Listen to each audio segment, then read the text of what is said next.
Well, good evening, ladies and gentlemen out there in the YouTube land. Welcome to the Canton-Galva broadcast of this 1A Division I sub-state. Yeah. We are excited to have you guys tuned in. Should be a good one. Tonight's first match is going to feature Burden Central Raiders as the visiting team as they take on the number one ranked team in the state, the Opie Eagles. In the background, if you've been listening to it, it has been awesome. A pep band here brought to you by the Opie High School. And packing the house green tonight on the far side, green and black, are the Opie Eagles. What a fun one it's going to be.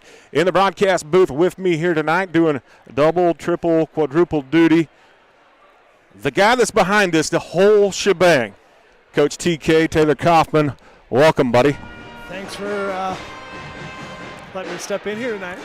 Yeah, everybody's on injured reserve. Not that you're not on the A string, Coach, but and I am kind of fuzzy in my ears. I don't know if we're fuzzy at home or not as the Eagles take in the court. One senior started tonight, and he is a really good guy and a really good friend of mine by the name of Dexton Holting. He is a force to be reckoned with. Number 11. Blew out his knee last year. Unable to play as a junior as the Baby Blues. The Burden Central Raiders take the court a higher, three seniors, two juniors on the starters. Coach Ode behind us doing some direction. We're about 3 minutes to tip off here.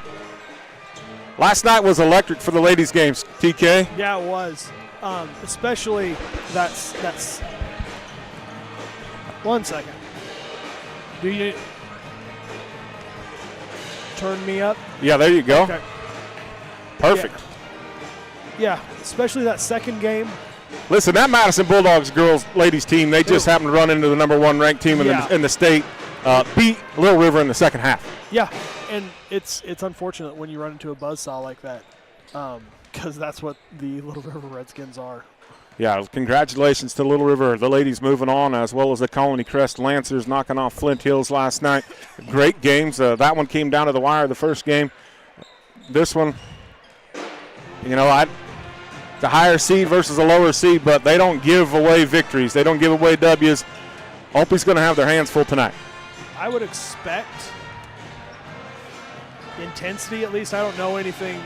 I've at least heard about Opie because we played them earlier this week. Yeah, they knocked Canton-Galva out. They are, Coach O said, they got a couple guards that just decided in the second half that we're done toying with us. Yeah, again led by number 11, the senior Dexton Holting. You'll hear me talk about him. I've known him for a long, long time.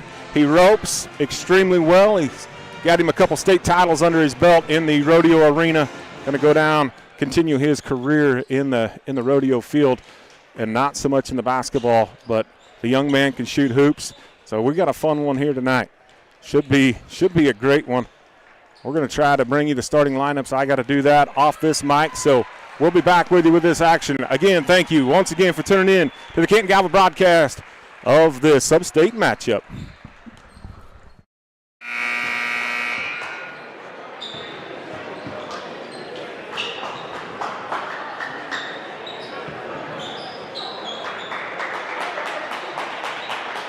Good evening, ladies and gentlemen. Welcome to the Canton-Galva Sub-State 1A Division I matchup here tonight, featuring on the scoreboard the visitors, Burden Central Raiders, and the home team, the Opie Eagles.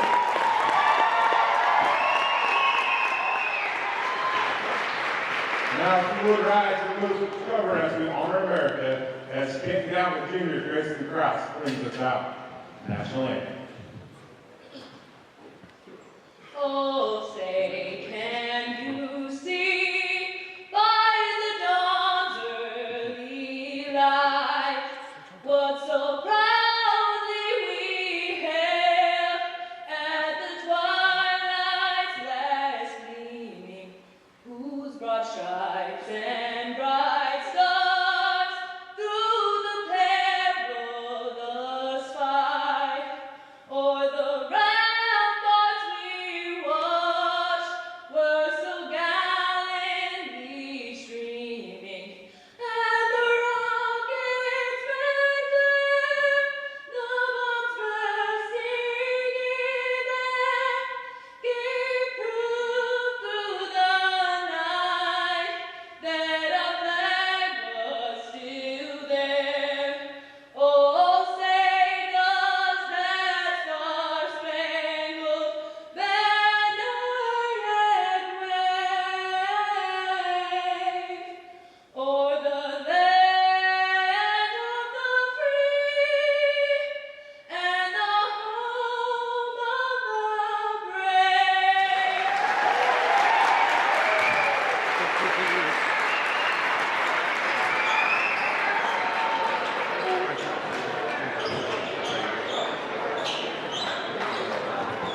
Oh, that's why. And now, for your starting lineups in alternating fashion.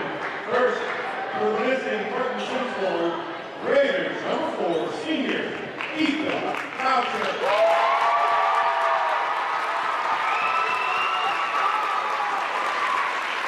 And for the Eagles, the sophomore, number 0, Breckin McGuire.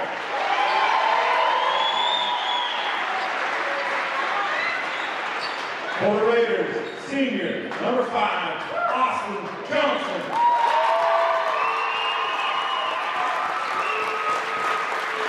For the Eagles, number 1, junior, Dorrell Robinson.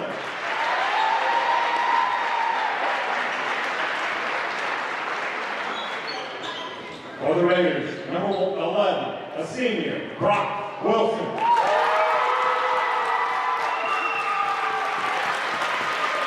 And for the Eagles, number 11, senior, Destin Holting.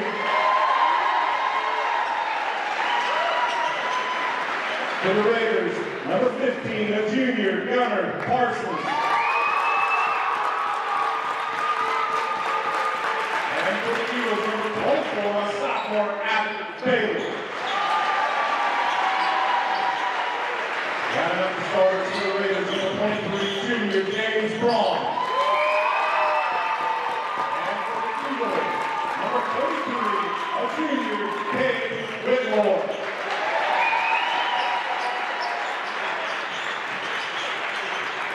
Tonight's officials for the sub-state contest are Adam Albers, Connor Island, and James McClure.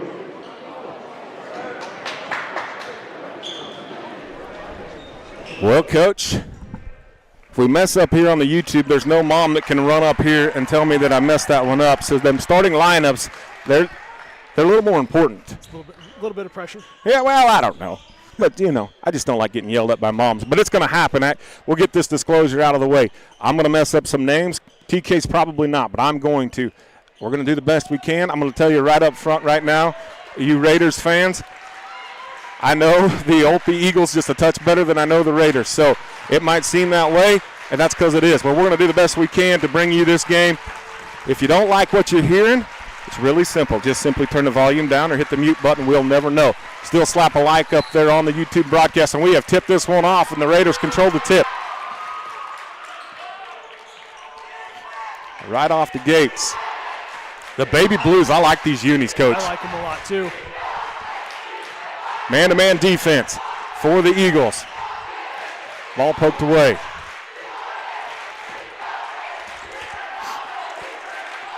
Boucher with the basketball, now kicks it over into the corner. Extended man-to-man. Nothing doing here. We're going to get a travel violation. The good defense by the Eagles creates a turnover. That's Breckin McGuire, number 0. McGuire, just a sophomore. Robinson with the basketball, a junior.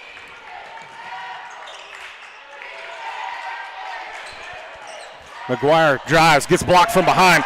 That block by junior James Braun. And the Raiders go back the other way.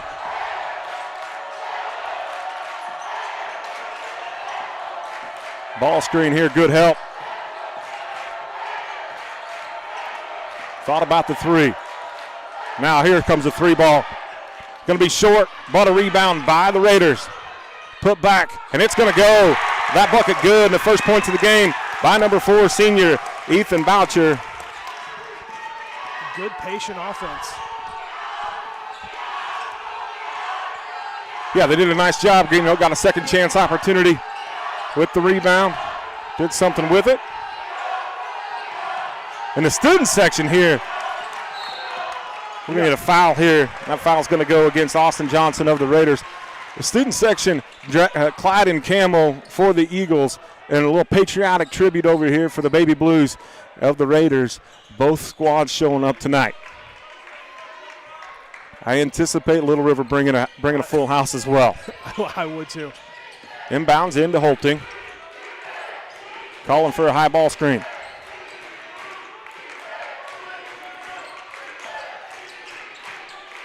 He wants to shoot a 3. Thought about it. Now he's going to step back. Oh, what a feed What a beautiful assist by Holting. Bucket's going to be scored by Whitmore, but the feed.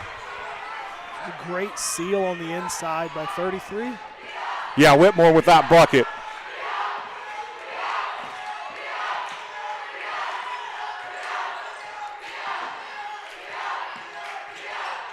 The D-up chant. Ball tipped away, and then Hosland. What a steal. That should have been a foul. And the bucket is good by number 0, McGuire. That play set up by Robinson. Great hustle. Yeah, hitting the deck quicker than the other guy, and then he goes over the back top of him. That's why I said it probably should have been a foul. I don't mind him letting him play, especially after a loose ball. But number 1, Robinson with the all-hustle play.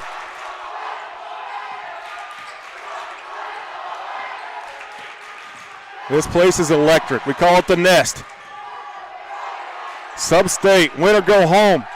Win, go to Dodge. Lose, move on to baseball and track. Maybe a little golf. A nice little back door and then back to his man. That is a tough shot. Doesn't get it to go. Rebounded by the Eagles. The atmosphere says everything. Yeah, 100%. Holting for 3. In and out, but a rebound by the Eagles. And we're going to get a foul from behind. That's going to put Whitmore at the line. I think they're going to give that foul to number 4, Boucher, his first personal. Oh, I need to fix that camera. I'll go fix it later.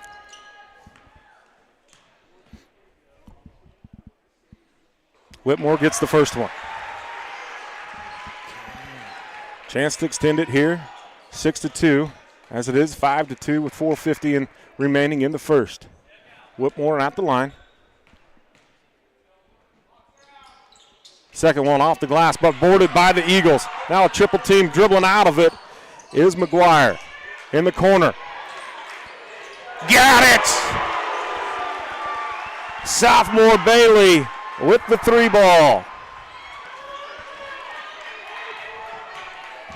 8-2.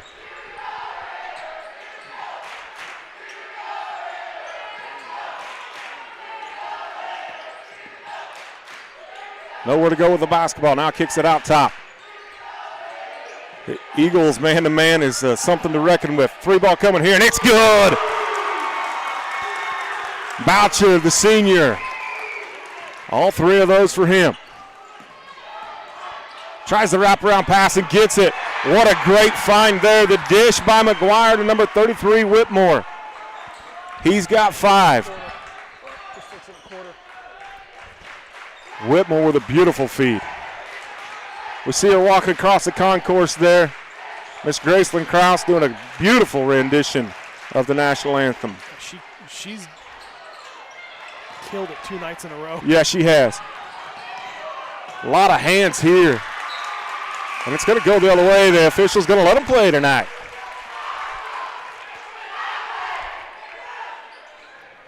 10-5 score. A little over halfway through the first period. Opie content to play this half-court man-to-man. No, excuse me, going to a 1-3-1 now. So switching it up. Good trap in the corner. Good ball movement by the Raiders. Stepping in, oh no, extra pass here. Good extra pass. Got another one.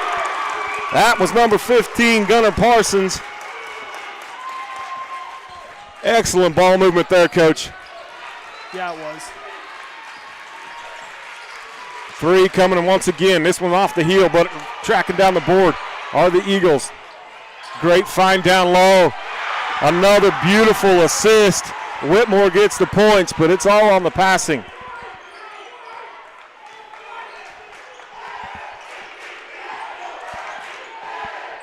Ball's going to be tipped, and it's going to go out of bounds off the Raiders. Eagles basketball. A late hand came out and just got that little deflection. It was just enough. Yeah, your instincts are to try and catch it, but if you let it go, then you retain possession. Yeah. But instincts are what instincts are. McGuire with the basketball. Now Bailey, he's going to drive. Ball fake, and the finish. Abbott Bailey, just a sophomore. Again, just one senior starting out here for this OP Eagles team.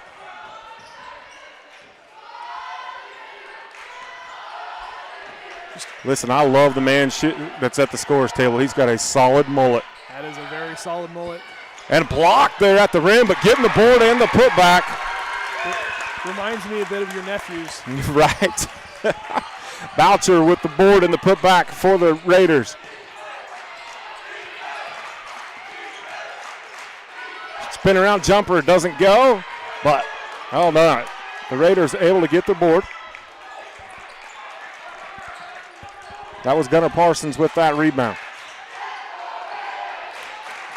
Let's go Raiders chant in front of this announcer stand. It is electric in here. Yeah, I put a short sleeve shirt on last night. That's a travel all day long.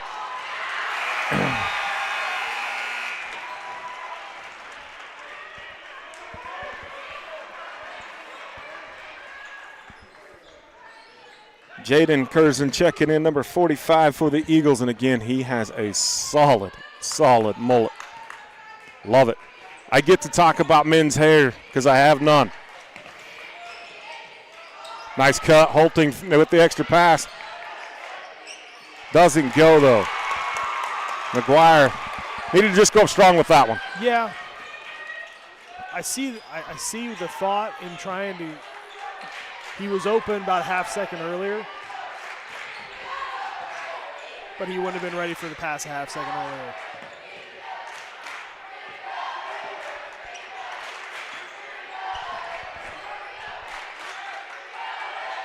Both teams with excellent ball movement.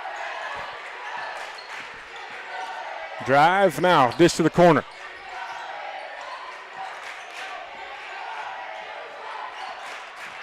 Screen on Holting now, deep three, doesn't go. Ball's going to be batted out of bounds, and it's going to go the other way. Hopi basketball. I don't know. The official was 4 feet from it, so I'm sure he had it right. Robinson checking back in for the Eagles.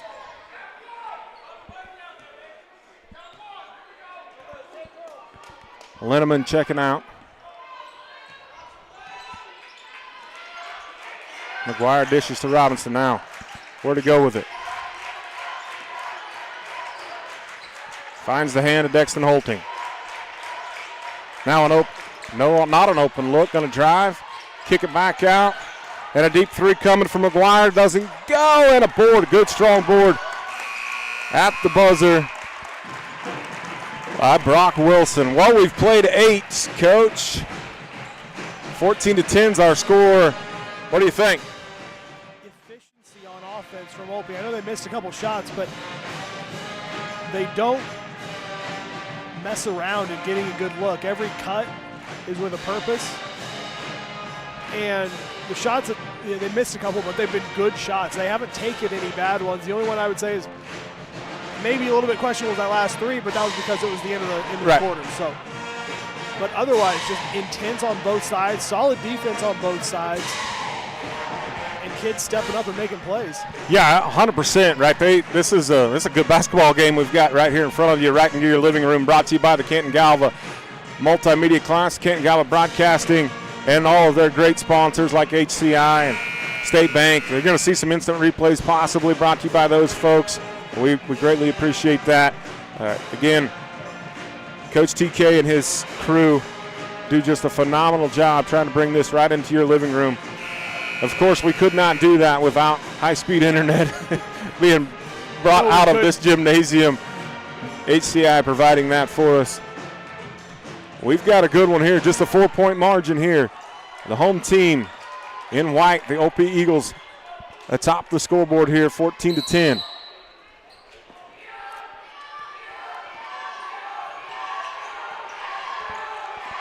McGuire. Whitmore finds Holting.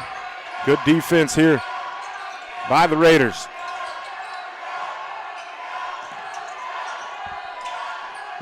Robinson tries to find it down on the low block and does. What good footwork, and then getting his own rebound. Holting's going to try a three. He's going to get it. Nothing but the bottom of the net for number 11, the senior Dexton Holting.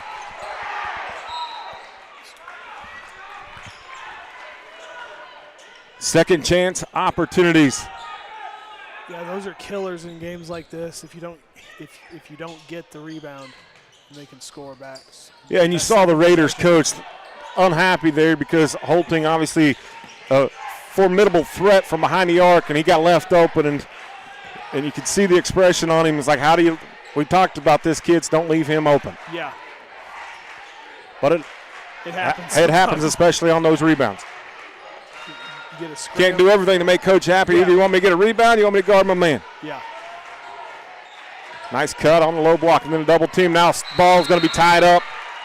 Thought it was going to be ripped away, but the strong paws of Wilson. Good instinctual play from 24 on that. What's his name? Sorry. I'm terrible with names. Bailey. Yeah, Austin Bailey. Austin Johnson checking back in for the Raiders.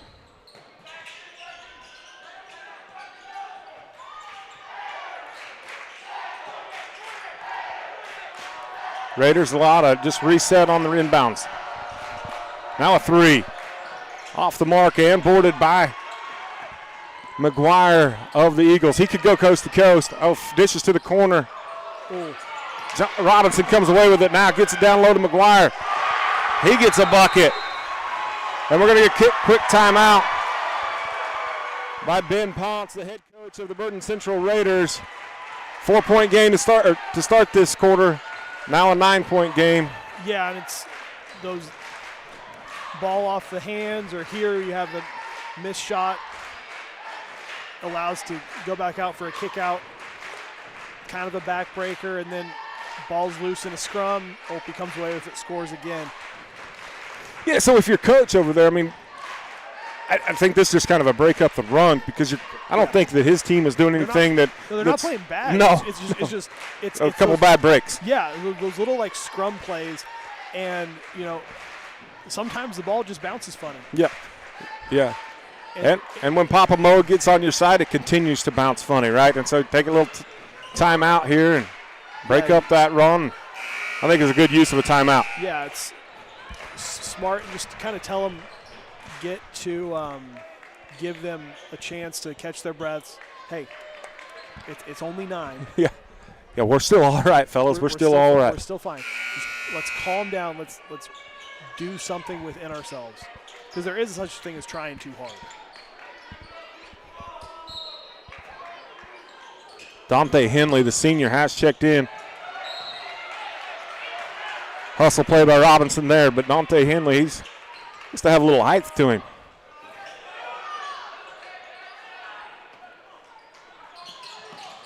Full court, man-to-man. Well, no, I beg your pardon. Denial on the inbound. Just a denial, just a denial on the inbound. See what we can make happen, but back to the man-to-man.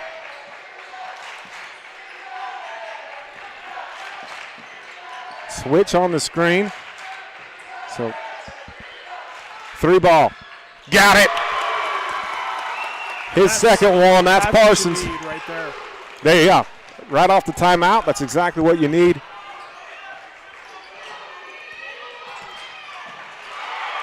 Holting with a beautiful.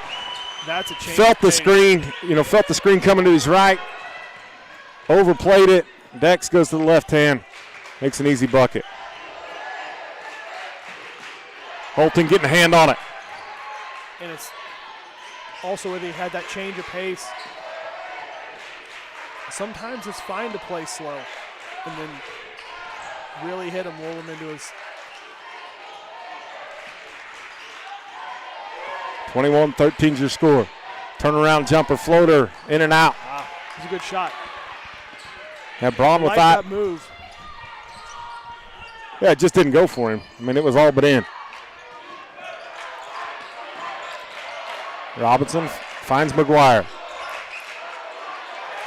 McGuire calls for the screen. He's going to drive the lane. Pulls up for 4 feet. Got another one. It's pretty hard to defend right there. Yeah, it is.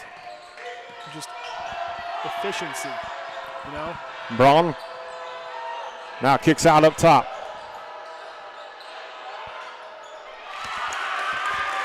Great take there. Yeah. Boucher with that one. Gets it back to an 8-point game.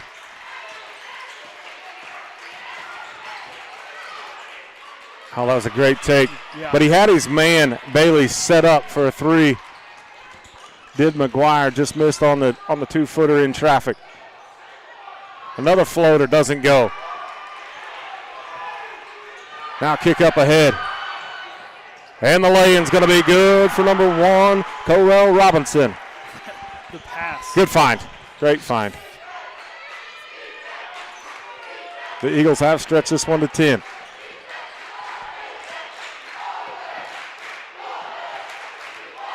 Couple fellows at the scorer's table set to check in for Olpe. One for the Raiders. Nice take. Doesn't get the finish, though, does Ethan Boucher. Oh. Holting with the dish. Whitmore with the bucket and another timeout. This one's, I'm not saying it's getting away, but you got to keep this one close. We got an HCI instant replay coming at you. More than anything, because if you want to see just fantastic ball movement from the Olpe Eagles. Now we're going to have to wait for it for a second, but 2 dribbles, pass, court spacing, running the court. That's exactly what you want running on that back side of the rim. Absolutely fantastic. Yeah, it's almost like they drew it up that way. I'm guessing they probably did. Very, very, very well coached teams here tonight. Know a little bit more about Olpe's program.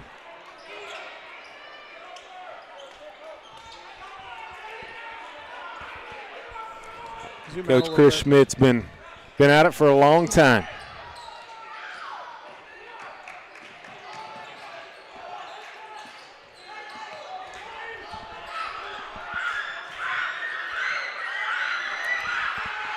Markowitz right there on the defense. He's checked in. He's going to get him with a forearm.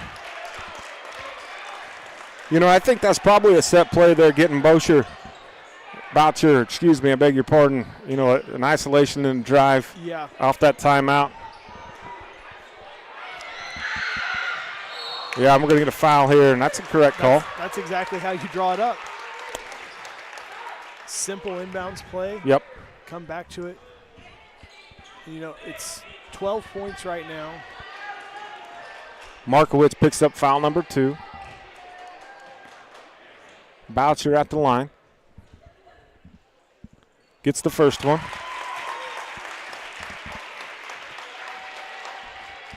Another one coming for Boucher. He's leading the Raiders in scoring. Got the second one as well. I've got him for 11 so far in the half.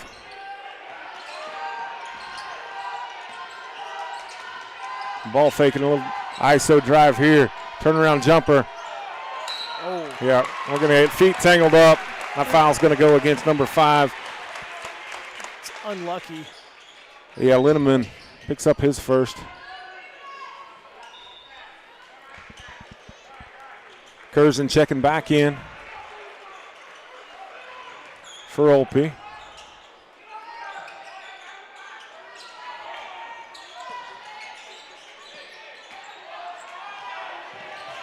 It's going to be a tough matchup there. Curzon on Boucher.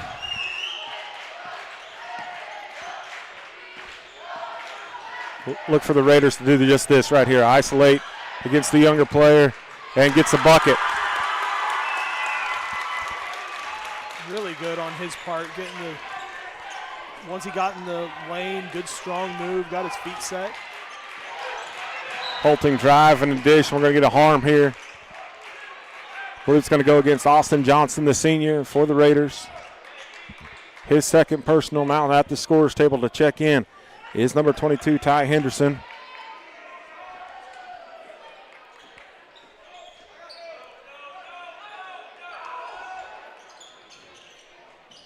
Not exactly sure what coach was saying no to, but probably that right there was letting the guy curl and get to the bucket. Doesn't get the and one opportunity. But Bailey's going to have a chance for 2 at the charity stripe. That foul goes against Braun of the Raiders, just his first personal. First one's good.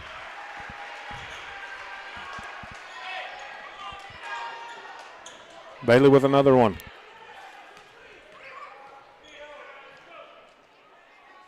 Second one is pure as well. I've got him with 7 for the night.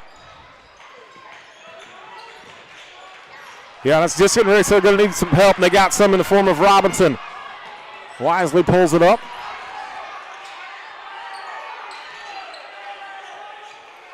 Holting. Drive, now kick to Robinson. He's going to try a deep 3. In and out. He's been a menace on defense. Rebounded by Parsons.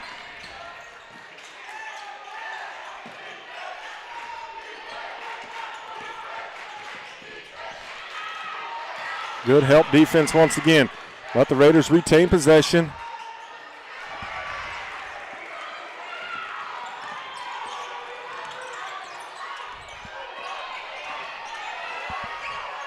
Oh, just doesn't get by. How about the board and the stick back?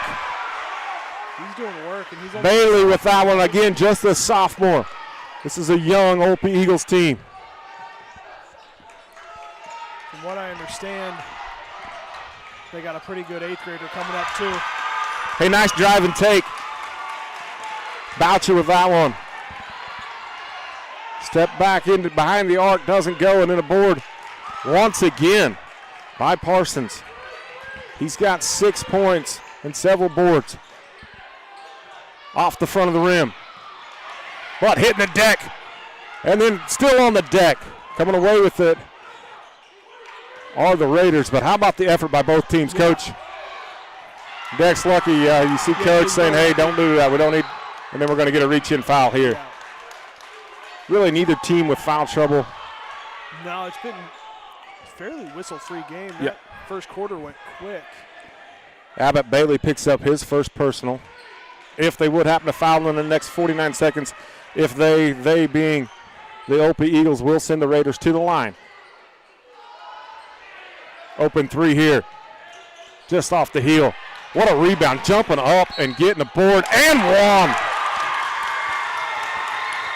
I should go ahead and take another look. Yeah, how about HCI brings us down? No, picture in picture, we still have live action going on. Yeah, my bad. State Bank of Canton bringing you that one. Hey, how about the baby blue of State Bank of Canton, their colors? Yeah. Raiders doing a little color coordinating. That foul went against Bailey. That elevation. Tough shot on the putback. Yeah, Boucher went up there and got the board now. And got the rebound. He is having himself a first half. Now just get a stop. I think he's got 18. Yeah, if you're OP here, you're going to hope for the last shot of the half. Expect him to go at about 8.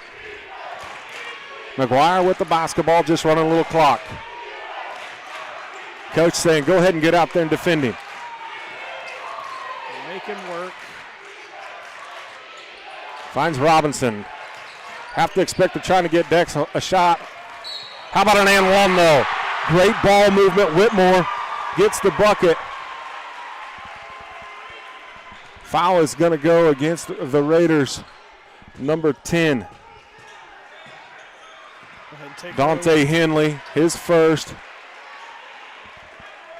Whitmore with the opportunity here to get it back to that 10-point margin. And got it done. So now the Raiders with the opportunity. And I like this switch up here. They put the more athletic Holting on number 4. Boucher. Hey, and it's good if it goes. Just a 2-pointer, but that's a little more that you want to see going into half. That is a great answer. Get it down to 8. That's a manageable distance. Oh, 100%. Still got to make shots, but like that's something. You have that little bit of dry spell at the end of the first quarter. The lead balloons. At that point, you're just, okay, let's get it back to 6. Let's get it back to 8. Let's get it back to something manageable that we can come out and like have a game plan for in the second half. I wanted to go through some scores for you right quick.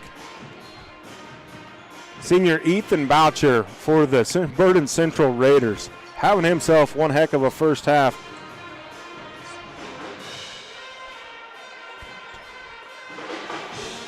I've got him with 18 in the half. Cool. Yeah, that's a night. That's most guys a heck of a night. Yeah. He did that in the first half. Gunnar Parsons with 6. And right there, James Braun knocked down that last second shot with 2. Over here for the Eagles, McGuire, he's got 6. Robinson with 2. Holting with 5.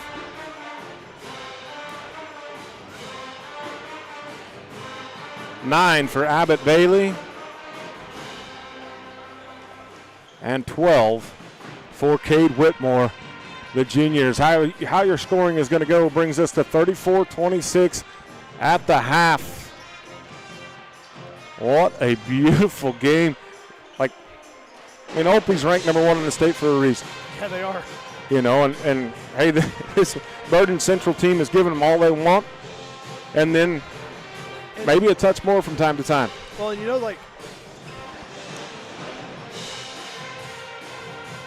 to me, it doesn't feel like an 8-point game. Right. Because it's just there's a couple missed shots here and there that you think normally probably go for them. Maybe probably should be a 2 or 3-point game, just based on intensity and how the teams are playing, the ball movement, the quality of the basketball you're seeing from both teams has been exceptional. It's just Central hasn't made a couple shots here. Yeah, they've had some open looks from behind the arc that haven't went. Frankly, Boucher's, again, has 18 for a half. That's doing something, right? Yeah. And he, without him, but, it's not that I'm sure that he probably leads their team in scoring, but I doubt they've played a lot of halves where it's really just been 2 guys scoring the basketball. Probably not going to see that very often. Right. No, sir. Well, we want to say thank you again to the Opie band for showing up, Pep Band showing up and showing out, bringing us a little halftime entertainment. We want to say thank you again for tuning in on the YouTube. If you're enjoying this game and you think maybe your neighbor would enjoy it as well, get on the old Snapchat, get on the Twitter, X, Elon changed the name.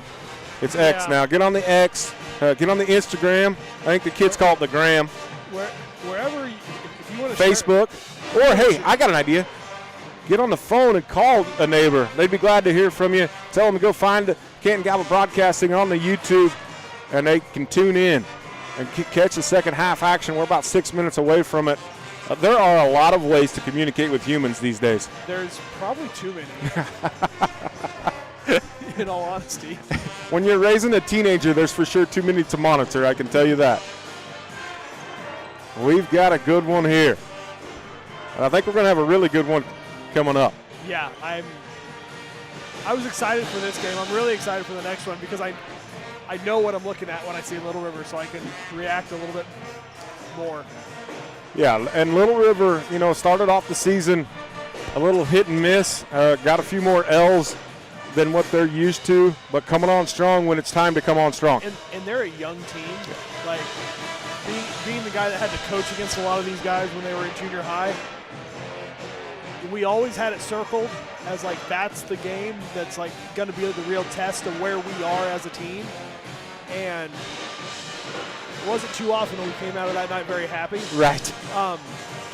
But you look at that sophomore class that they have, and they got a freshman that's really good. I know they have a couple juniors that are pretty darn good as well. But yeah, could you go and grab us a couple waters from the hospitality? So it's going to be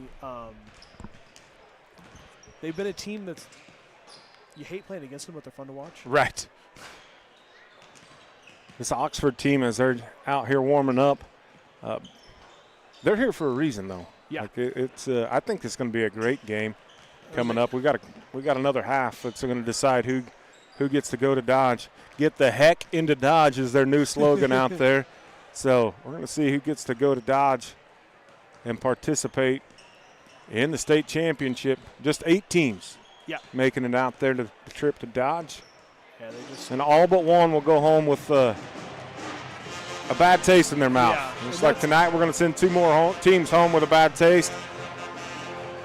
So those chips, they're hard to win.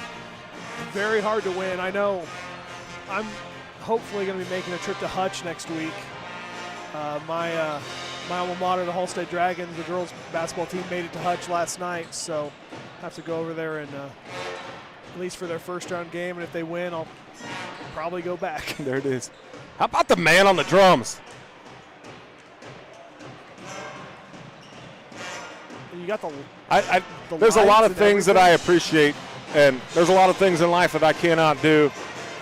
Play the drums would be unable to. So I appreciate.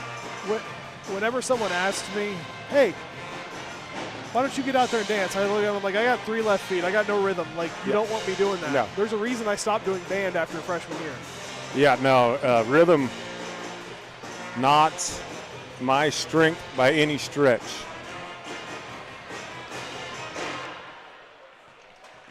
Well, you're about to hear 3 horns indicating come out of the locker room, fellas, get warmed back up. You know, if you're the coach, I didn't see anything that stuck out to me as like, man, the only thing that I guess I probably did see was Boucher, you know, and they made a late switch. They put Dex on Boucher right there at the end, and, you know, that man had him a hot night, or hot first half. Other than that, well-disciplined basketball teams here. I don't think there's a whole lot of coaching going on in the half. Get some water. Get some water. Get some feeling back in your legs, and just make more shots. Yeah. If you're Central, if you're Opie, keep making them take tough shots. Yep. You know, and again, it's an 8-point contest, and really, I think it was a 5-point before the coach, Coach Ponce there. There was that 5-point swing. Right. They just kind of the bad breaks. Yeah. They wasn't even discombobulation. It was just bad breaks for the Raiders. And, you know, they were down 4 at that point to start period number 2. And there was a 5-point swing there. Knocked them down 9. And they battled back. You know, they're just down 8. It got up to 13, 14. So you got to appreciate what's going on. Both teams have made their way out of the locker room.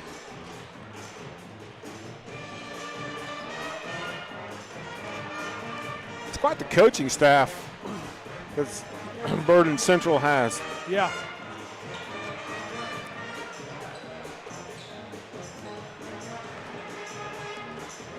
Most 1A schools struggle to find a coach. The Raiders got 4 of them over there.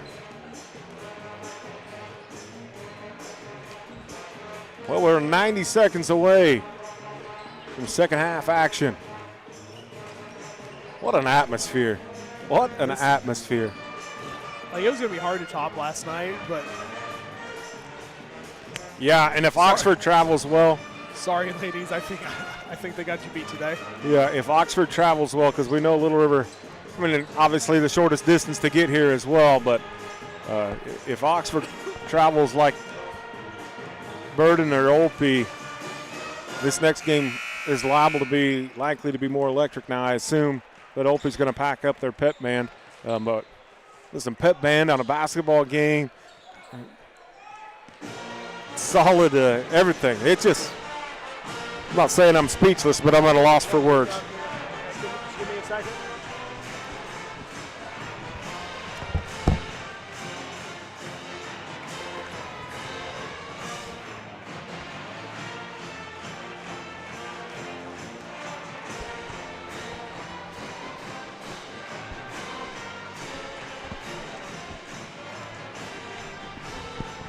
Trevor get a shot of the band. Have Trevor get a shot of the band.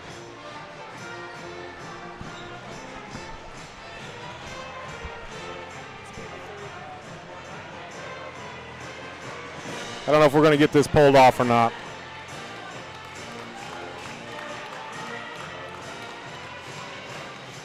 There we go. Doing work here. The sideline camera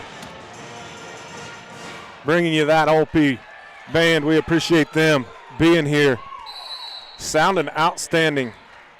We have got this one. Second half action underway. Opie basketball. High ball screen coming. Holting with a ball fake drive. And the floater doesn't go. Fight for the rebound. Raiders are going to come away with that.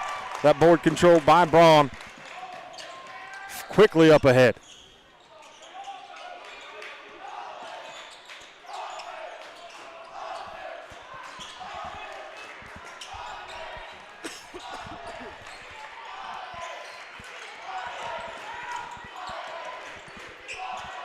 Braun has it, poked away, can dribble again.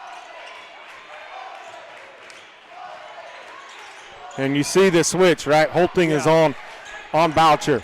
I like that play. I like that coaching move. Giving up probably 6 inches. But if you can frustrate him and stay in front of him. Yep. If he can't catch the basketball, it doesn't matter how tall you are. I anticipate a switch here to get right here, what they're doing. Yeah, get him down on the post, and Dex has to go over the top to knock it away. You know, that's some heads-up basketball playing, high IQ basketball. A lot of times. Senior on senior. Yeah, and a lot of times you get into a game like this, it's all about, okay, finding the mismatch and how can you exploit it. And even though Holting's a darn good player, you know, if you're giving up that size, and obviously Braun's a pretty darn good player too, figure out how to make the most of what you have. Floater, no good, but a board and a stick back. Whitmore with the rebound and the stick back. Foul goes against Boucher. Just his second. Free throw's good for Whitmore.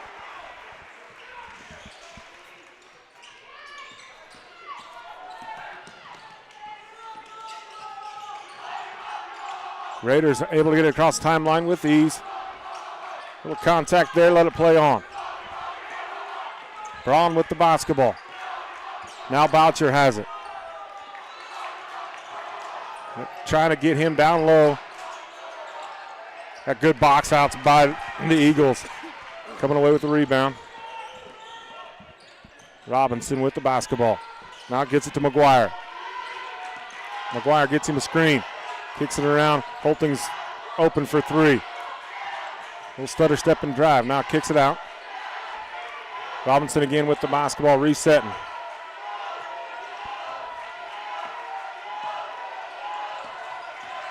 Good drive. I like the drive. Yeah. If you're going to go to the left side, you probably better be able to finish with your left hand. That's one of the first mistakes I've seen Bailey make. Boucher gives it up. Johnson with the basketball. Now Parsons, now back to Boucher. Robinson's got him. Ball's poked away by Holting. Dex off to the races. Ball. Oh, good job here. Johnson with the steal. Doesn't get the finish. Wilson running the floor.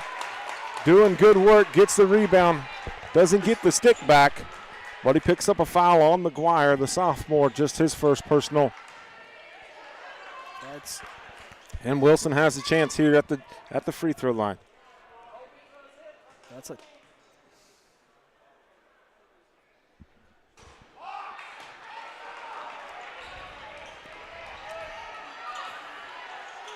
It is playoff basketball.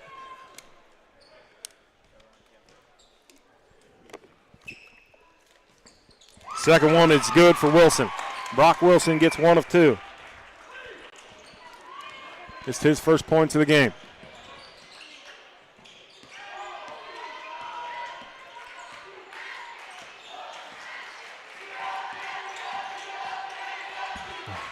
Dex gets, we're going to get a foul. You can't go around a guy like that.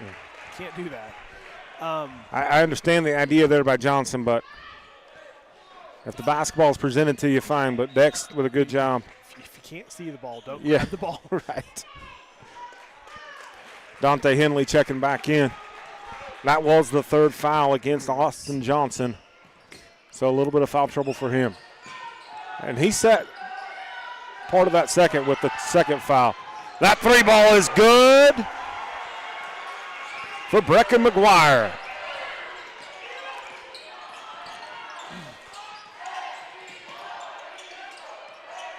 Again, good ball movement by both teams. Braun with the ball. He's going to drive. Tries the floater. Doesn't get it. We're going to get a rebound. And tie up. Okay.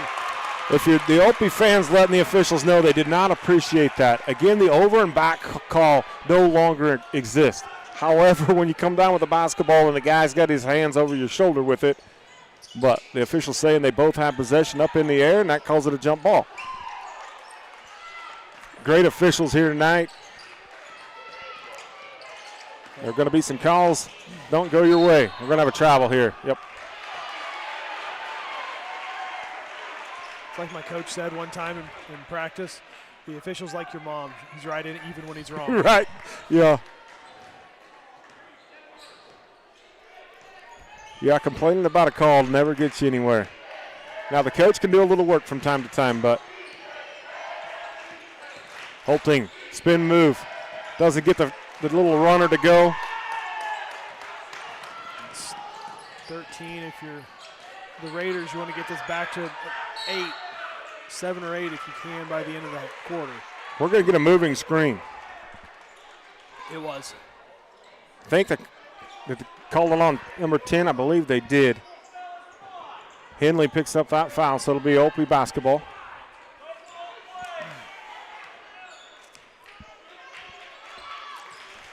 McGuire takes his time getting up the court.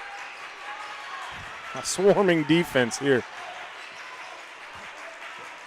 Whitmore with the basketball.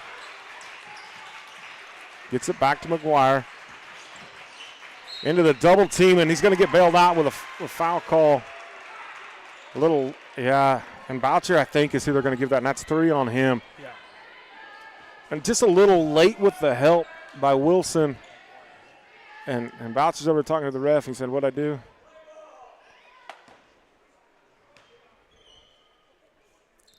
Free throw's going to be good. That gives McGuire, I believe, 10 for the night.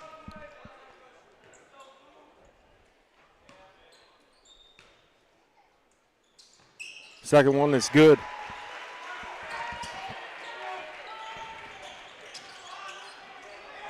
Boucher, he's athletic. That young man that's guarding him right there is a menace. Pokes at it. Yeah, it's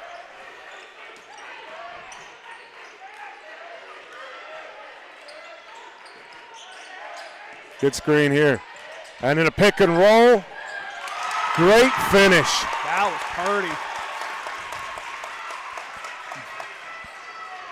Purdy. Love the pick and roll. Henley gets the bucket. Have to get a look at that again soon, I hope. We get a clock stoppage. Yeah, and Opie looks a little bit out of kilter here. Yeah. And a pull-up jumper will bail you out. Yeah. McGuire with a beautiful shot from the elbow. 44-29 is your score. 2:30 on the clock in the third. Just over 10 minutes of basketball left for one of these teams. Corell Robinson with the lay-in.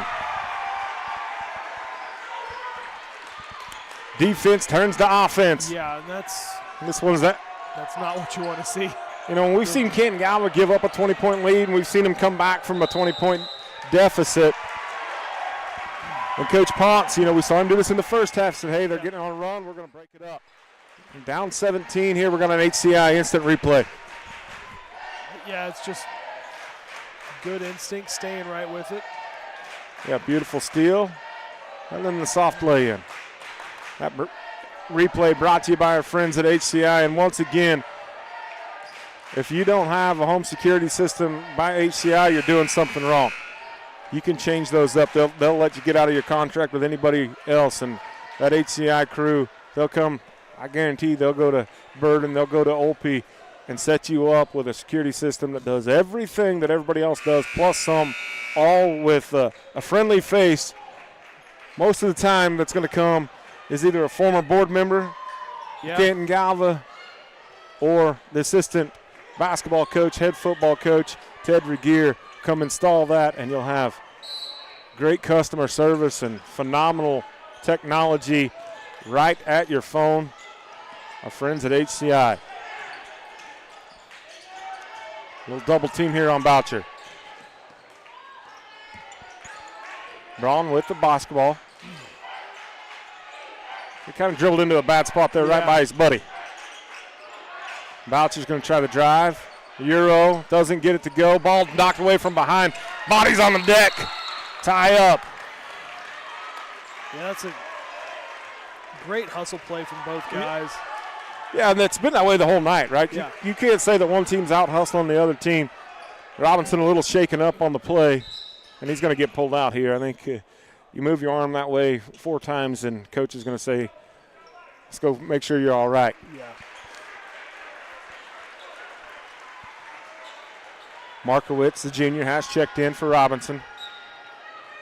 He's still kind of favoring that left arm, giving high fives there. No, excuse me. Still moving the right arm, but giving high fives with it. All right. Took off just a little bit quick, did McGuire. And sometimes you get those, you're ready to go right before you're actually ready to go. Right, your feet are faster than your brain. Yeah. It's not usually a problem I have. Well, most of the time it's a problem I have. My brain's that slow, okay? My feet are really slow, but my brain's even slower. 9 minutes and 30 seconds remaining for one of these teams. 9 minutes, 20 seconds remaining until one of them punches their ticket to Dodge.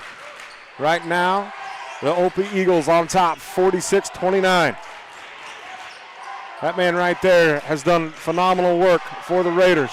Kick back on the free throw line, doesn't get it to go, and a rebound by the Eagles. Whitmore doing work on the glass. Holting with the basketball, gets it across the timeline. And now in the corner. Oh, great feed. Doesn't get it though. What a find there. Missing was Whitmore, and we haven't seen him miss very often. Ball's going to be poked away here. McGuire with the steal and feeds it up ahead. And one!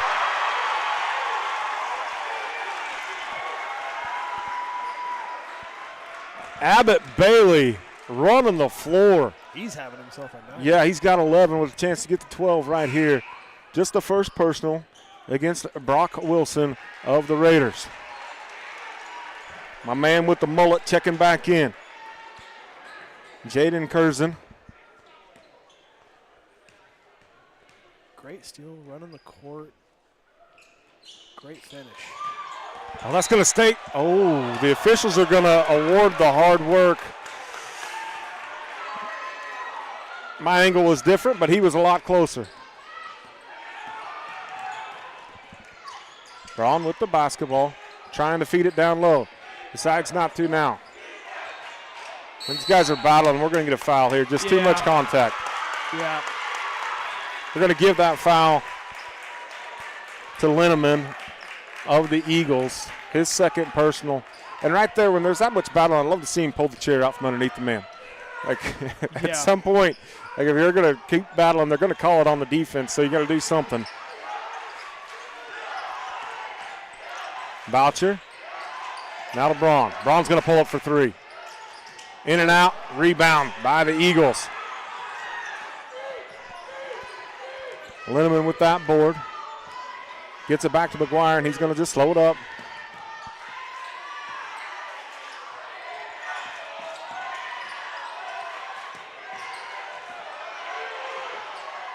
That is a tough shot at the horn. That doesn't go for Jaden Curzon. We've played 3, 19-point game. HCI bringing another instant replay. Well, again, folks, if you are enjoying this broadcast, not so much the audio, but if you're enjoying the video, slap a like up there on the YouTube. That's the only way that these kids that do all this work know that you guys are watching and that you appreciate their efforts. It's Saturday, and these guys could be out golfing. They could be at home playing PlayStation, doing anything else, but they're here bringing this into your living room. I don't think it's a requirement of your class to get an A to be here on off school hours. No, it's not. It definitely helps, but like it's not a. We have other things built in. Like you can honestly, with some of this stuff, like you're going to put in like 4 or 5 hours like tonight. You can have a study hall today if you need it because you're not going to get the time to do your homework tonight. So kind of how I let him bounce. It's a little give and take, yeah. little give and take. But I tell you, that guy right down there that's bringing you this camera shot of the awesome pep band that Opie brought to us, he has been your right-hand man. You are going to be lost when he graduates. Yeah, a little bit. I still recall when he was a freshman, we were out working the football field, and you didn't necessarily know what to do, so you had to call your man because he was sick. Yeah. And he walked you through it. That guy right there has done work for you, and I don't know if he wants to go into the career, ESPN will be calling. Yeah. You're going to announce the champions, and then immediately all pitchers have to go out to the hallway so we can start the second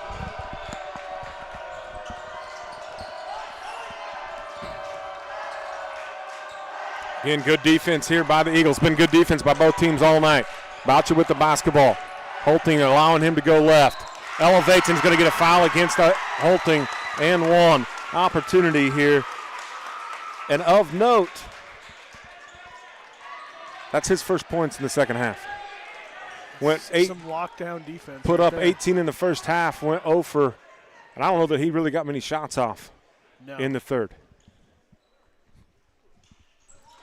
This is the free throw, but a board here by Johnson. Now a steal by Robinson. Good job of just waiting for the trash to clear. And now if you're open, you can take a little bit of air out of the basketball, make sure you're getting a really good shot. Yeah. Something they've done a really good job of all night, or Yep. afternoon, I guess, is just. Yeah, going to be way too much contact here by Johnson. He looks over at the officials, and you can't go through a man. His fourth personal, and he hasn't seen the hardwood very much tonight. He's been in foul trouble. Yeah. The only one,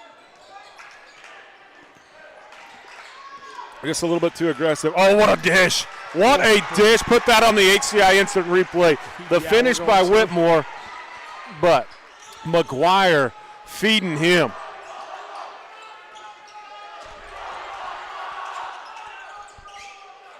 Tough contested shot there. Board's cleared by Robinson. He's going to kick it up ahead. Run on the floor and a push in the back. We'll put Whitmore at the line. Foul is going to go against number 11, Brock Wilson, his second. Put that last make by them up there. Let me just see that pass again. God, look at this. Making Jason Kidd proud.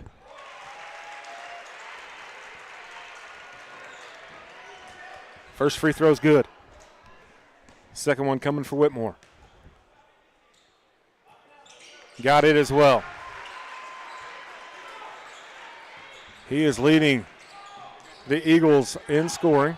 You know, what's really going to hurt when Trevor graduates is I got to learn how to fly that drone. That was a tough spot to pick up the basketball there, and really almost kind of a bailout there by Whitmore, knocking that one out of bounds, letting the Raiders reset. Yeah, Trevor, he's a fun guy to be around. We're going the other way. Corell Robinson creating a turnover. So obviously what that little stinger that he got, getting on the deck, he's back at it.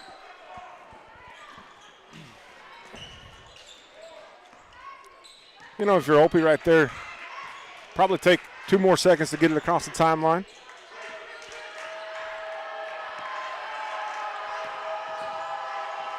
Deep three coming. McGuire misses that one. Fight for the rebound. It's going to be controlled by Whitmore. Goes cross court.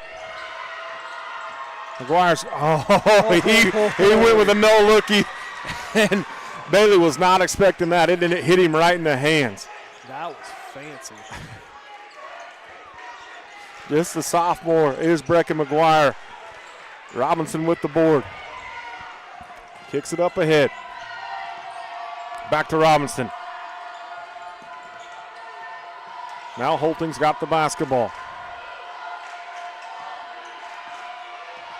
Gives it off to Robinson.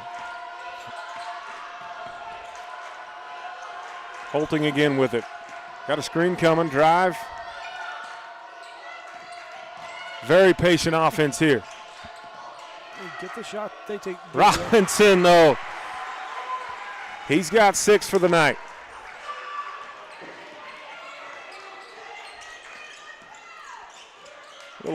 Little fancy with the dribble that gets poked away. Now here, good defense again, pokes at it. We're going to blocking foul. Yeah. And that's going to be a night there for senior Austin Johnson.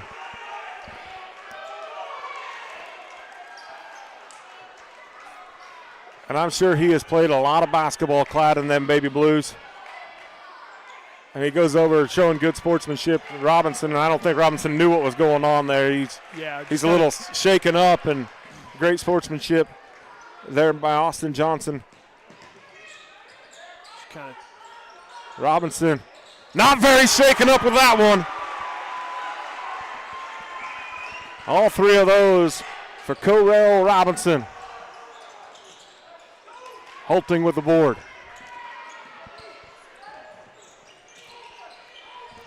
I started to say senior Austin Johnson. You can just tell by his athletic build that he's played a lot of sports for this Raiders nation. Hate to see his night come to a close this early in the contest. Great find here, but unable to handle it is Whitmore. And the steal by the Raiders. 57-31. Short on the 3. And the rebound goes to the Eagles, but fighting for it. And it's going to stay Eagles basketball.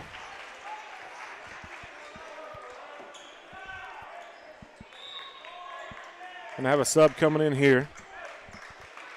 Bailey's going to get Whitmore. And the Eagles with a nice ovation for his efforts.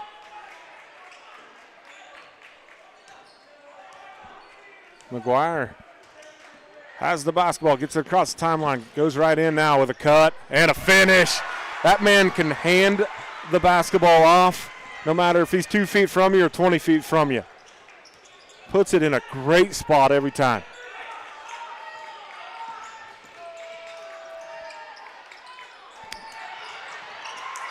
Great fight for the rebound. What a move here. Great putback. Brock Wilson. Great putback. Great effort to get that rebound, Yeah. right? He was by himself, 3 Eagles around him, and then he knew he was by himself, just want to go try and score it, and he does. 59-33.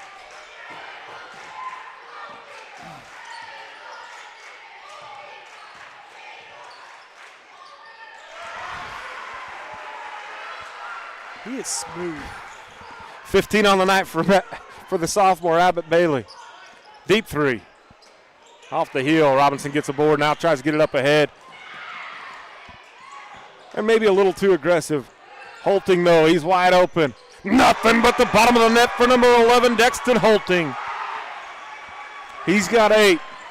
Boucher now gets it up ahead of her in a hurry and gets foul number 3 on Dex. Yeah, and what is kind of a surprising moment right here is the fact that we've got a 30-point ball game. Yeah. And Dex is going to come out of the game and standing O for this Eagles squad. So a timeout does stop the clock, but, you know, listen, Opie's a darn good basketball team. There's no question about that. The Raiders, good basketball team. This really has not felt like a 30-point game. It's ballooned in the last couple minutes. Yeah. But not because of anything the Raiders are doing. Shots are making falling. Shots. Yes. Yeah, shots are falling. And Sometimes it's just not your night, and Yeah. sometimes it is your night. And I don't even want to say that it's not Burden's night. It is. I mean, Opie's just shooting the ball, making more shots, and that's a good squad. A very good squad over there. 64-33 is your score, but again, it has not felt like that at all. No, it hasn't. I would guess that they're going to make a pretty deep run next week. I wouldn't be surprised to see them playing next Saturday. You know, if they can stay healthy and Yeah. keep this hot shooting streak going, I mean, Ball stolen away here on the inbounds play.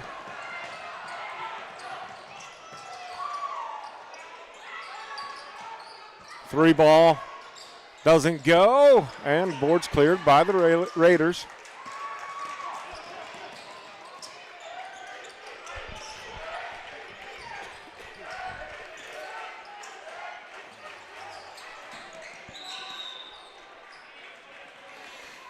Jump ball here will go. So we're going to see some fresh faces checking in here. Levi Hines is checked in, as is Jesse Kuhlman. I believe all of the starters are over there on the bench for Opie.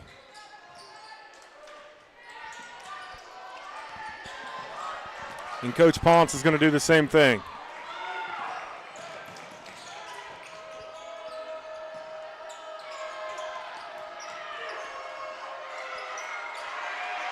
We've got a trap in the corner, and we're going to get a timeout, tie up there. It's going to stay. It's going to stay on this side of the floor. The Raiders retain possession, and 5 fresh bodies. Guys getting them some sub-state action. And a nice ovation from this Central Burden crowd over here, as I'm sure they've really enjoyed watching that team throughout the season. Several seniors over there. The season's going to come to an end. And as I said, there's 110 or so squads out there in the state of Kansas, and all but one are going to have this taste that the Raiders have in their mouth right now. But it's quite an accomplishment just to make it to this part in the tourney. You're one of 16 teams still playing, so.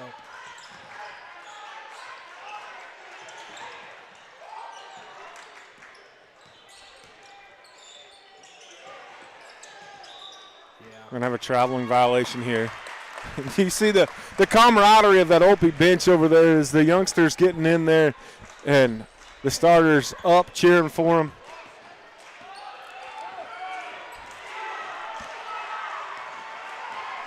And this one's going to come to a close.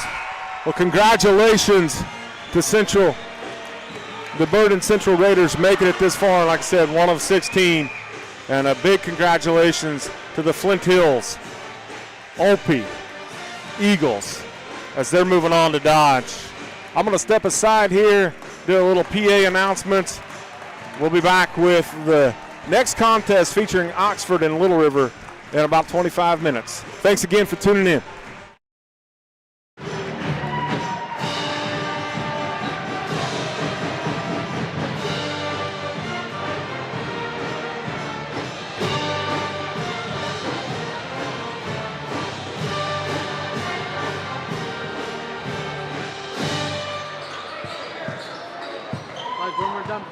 We would like to congratulate the Burden Central Raiders.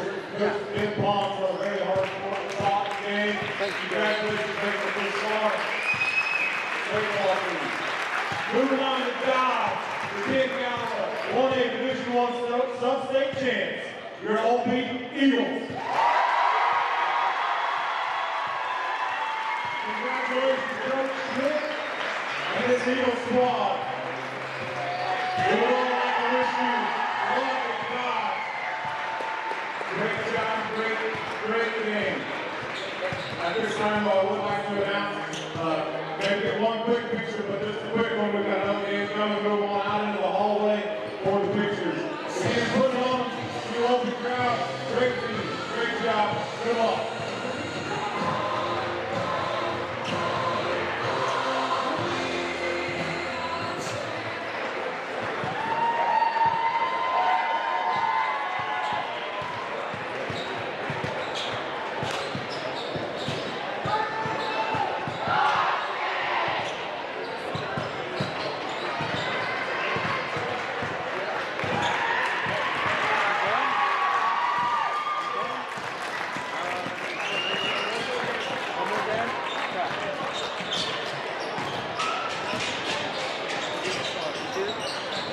Yeah.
Welcome, YouTube land, as this Canton-Galva broadcast is back live on the audio.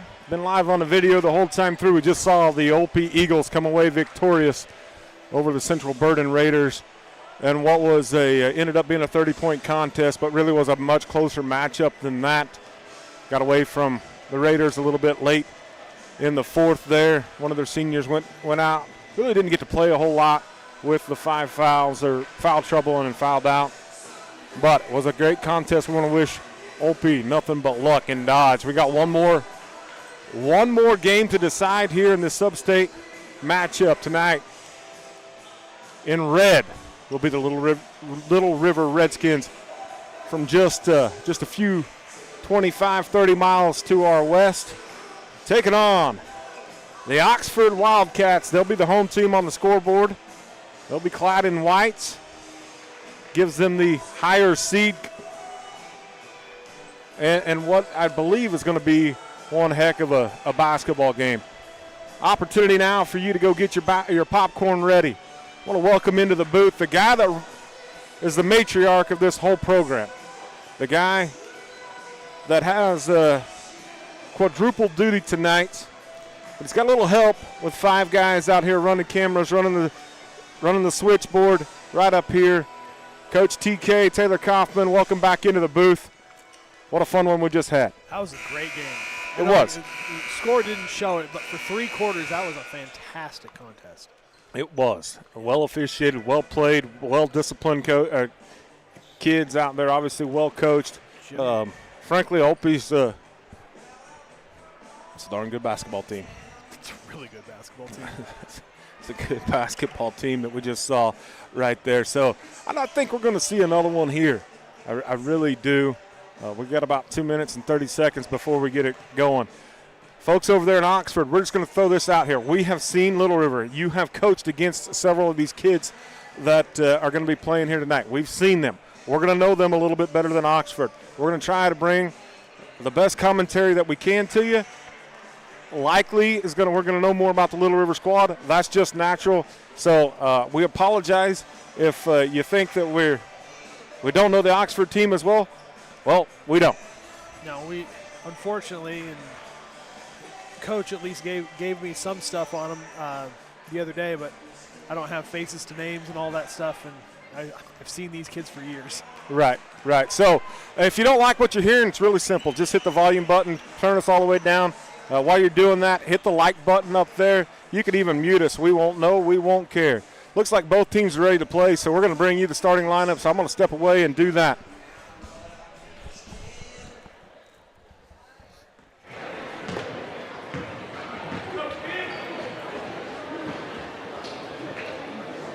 Good evening once again, and welcome to Canton-Galva 1A Division 1 Sub-State matchup number 2 of the evening.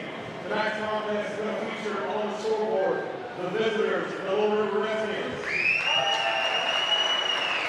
and the home team, the Oxford Wildcats.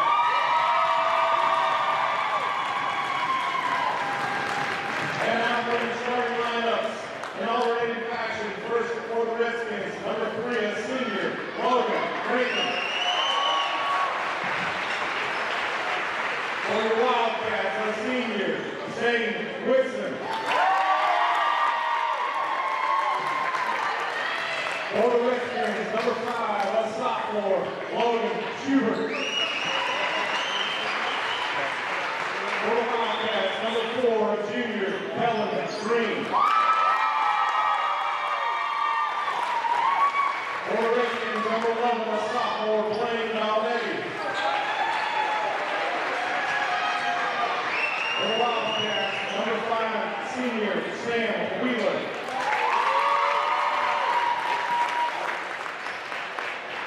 For the Redskins, number 24, a sophomore, Darren Garrison. For the Wildcats, number 23, a senior, Cordell Jordan.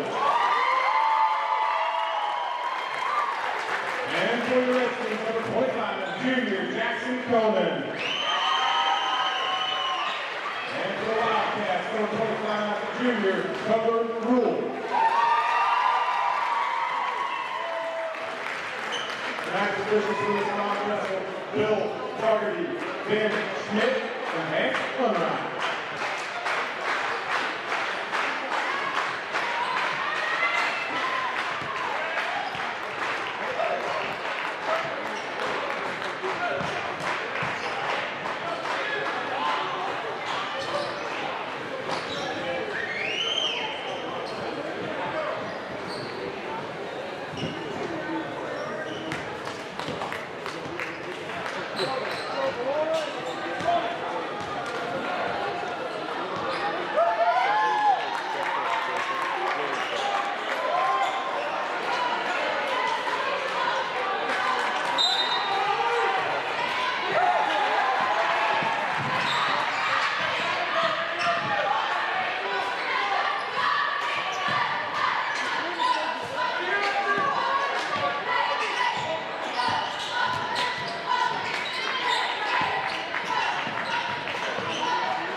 I told you you're doing too many things at once. We went on live, and now we're back live. We do appreciate the messages from home, our booth away from the nest here, letting us know. We apologize for that. Great rebound. Good find. It doesn't get the bunny in Tucker Rule. But Cordell Jordan, who got the save from the hustle play of Tucker Rule. So thanks once again, and we apologize once again for not being live on the audio.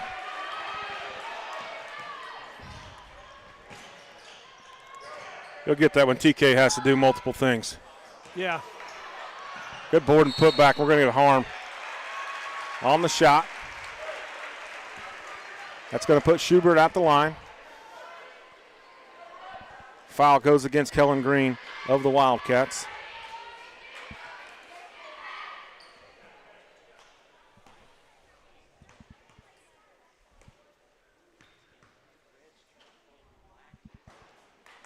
Misses the first one.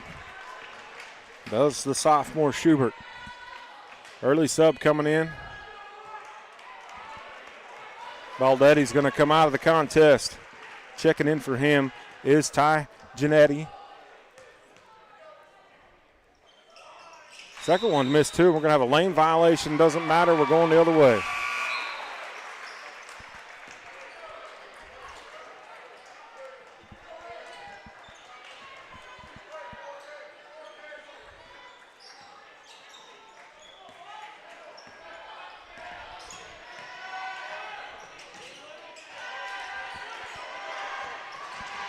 Great ball movement, then a good ball fake now.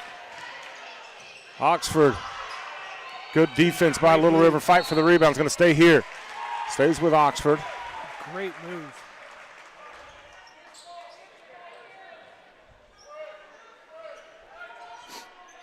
Coach calling an inbounds play. See what it works. Oftentimes you like to get your shooter in the corner on these. Got a fadeaway jumper, no good for Kellen Green. And Rinkin brings it across the floor. Ball tipped now back to Rinkin. Out. Ball's kicked around. Conan with it. Gets it to Rinkin. He can shoot. Misses this one. Elevating though. Zane Whitson going off and running. And a reverse layup. Green with the bucket, and I believe they're going to get Rinkin with the foul. How about the quickness of Oxford? My stars, they were from one end to the other in a blink of an eye. Yeah, they were. Great 3-on-1 break. Great skies for the rebound. Free throw line not friendly to either team. It's going to be Little River basketball. 7-5, Oxford on top. I'm telling you what, Zane Whitson's got wheels. Yeah, he does.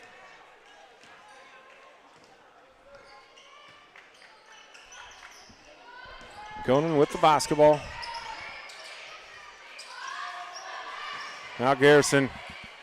The 8-footer doesn't go, but the rebound and the putback. Great putback. Great awareness. That was Giannetti. I believe I'm saying that right.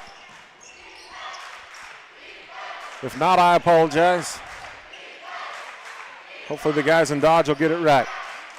If you make it that far, because it is that season, it's Dodge or bust. That was a great shot from Cordell Jordan. Cordell Jordan with that bucket. I have his name on the paper in front of me so I can remember it. Jackson Conan kicks it over to Rinkin. Now in the corner, back to Rinkin. Oh, the help was a little too early. Garrison gets the bucket. Going for the steal was Cordell Jordan. And allowed the open lane and the open look for Little River. Jordan now has the basketball. Tries the back door. No looky. Garrison was in the way. And he finishes on the left-hand side. Great finish from the sophomore.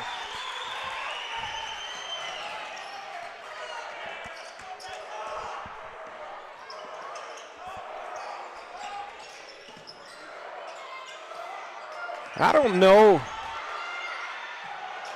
if it's just the crowd trying to figure out what's going on, but not as electric in here as I anticipated it to be. Well, and we got a wide out by the Redskins over here, student section. it's one of those things where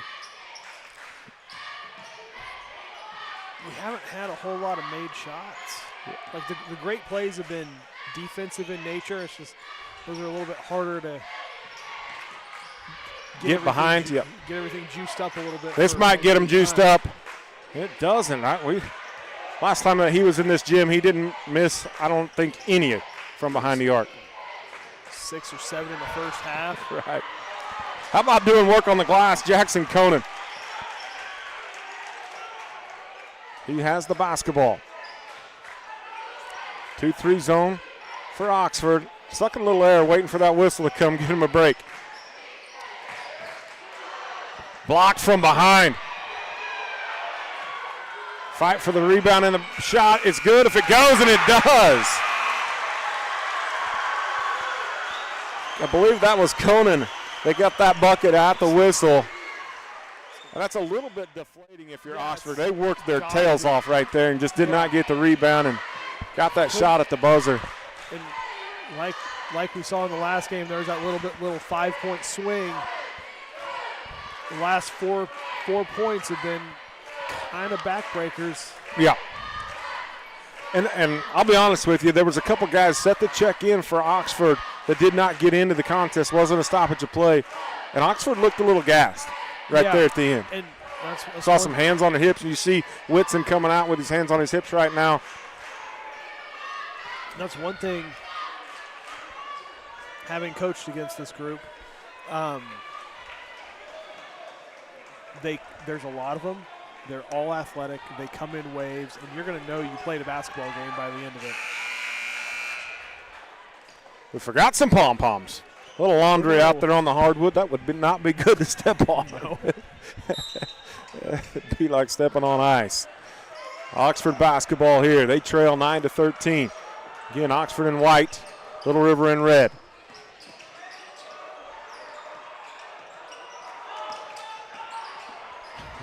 Defense. Hey, the first contest was a great defensive battle. This one here, matching up, looking like it's going to be the same. But you don't make it to the final 16 by not playing defense. No. You got to do work.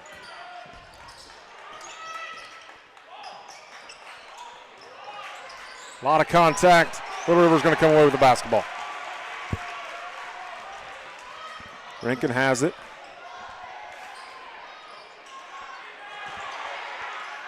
A lot of contact, and then a foul here. Cordell Jordan's going to pick up the foul. The bucket is going to be for number 20, Ty Giannetti. And it's sub coming in here for Oxford. Little River right now is just getting all those scrappy. Yeah, Kellen Green checking back in for Oxford. Putbacks. Logan Gaither has checked in as well for Oxford, number 44. Whitson has the basketball. Calling for a screen. Now Jordan's going to drive the lane in a beautiful dish. How about the defense, though? Blocked. What a great block by Ty. And a pull-up. And a bucket by Garrison. He's got 8. We're going to get a timeout here. We're going to get a TO by head coach Kyle Green of the Oxford Wildcats as they trail 9-17, and I believe they were up 9-8. Yeah, they were. I think this is an 8-point run. 9-point run.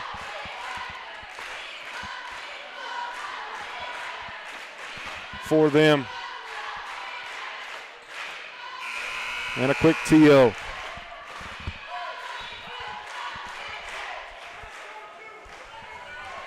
Jaron Garrison, the last time we saw Little River, Logan Rankin was hard on us. Yes, he was. And tonight, so far, Garrison with 8. Yeah, saying this before I forgot to, when I forgot to turn our microphones back on, but he's one. I remember when he was in 8th grade coaching against this group, and he had about 20. Great take by Whitson. He had about 20, and I couldn't remember a single one of them. Yeah, they were all like quietly 12, 15 foot. Ty Janetti picks up that foul, is going to put Whitson at the line. But him and he's got such a great feel for the game. Short on the first one.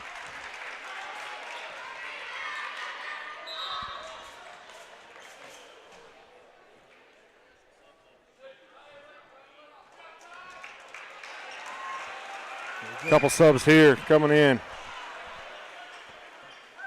Lincoln Raleigh has checked out, as has Ty.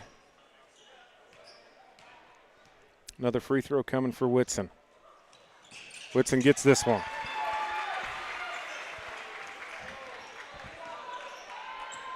Ten to 17's your score. Oh, we talk about it all the time, and friendly fire. Little River on Little River knocks the basketball out of bounds. And you see Logan Rankin tap his belly and say, my bad. Whitson gets it across the timeline. Now Jordan has the basketball. He's going to drive, go right hand, elevate. Doesn't get it, but a great rebound. Didn't get the putback. Whitson finally does. But Logan Gaither doing work on the glass, keeping that possession, and got 2 second chance opportunities for the Wildcats. What a ball fake. This is the shot, but what a ball fake. Oh, and I don't know about that one. I didn't see a whole lot of contact. Schubert's going to get rewarded for the board and the putback, but that's going to be foul number 2, I do believe.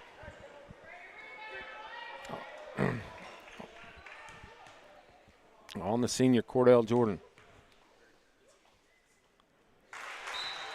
First one's good.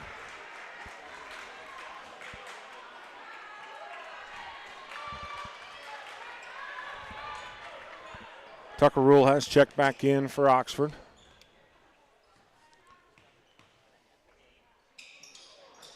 Misses the second one. And the man that just checked in got the board. And Whitson's got it.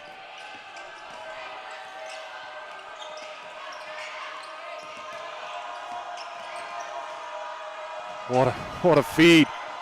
Ball fake, bucket.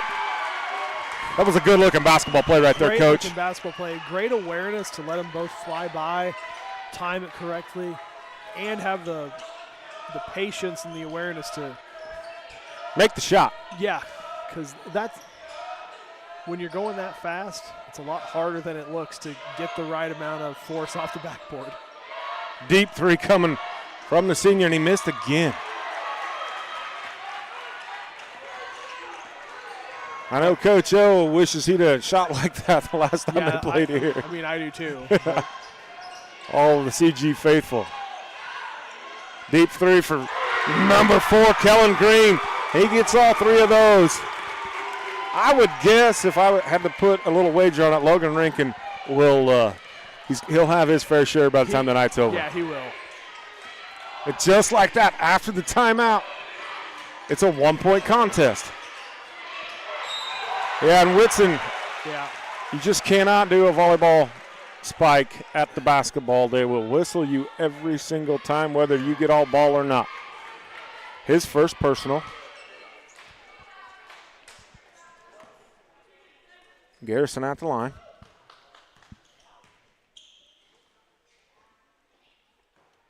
This is the first one. You know, and he's got 8, and they've all been down there in the paint. Yeah. And he's not like he's 6'4" or anything like that. No, and his older brother, when his older brother had 20+, you knew he had 20+ because he was hitting them from, like, the Eagle logo. This is the second one. Good rebound by Cordell Jordan. Gets it out to his outlet, Whitson.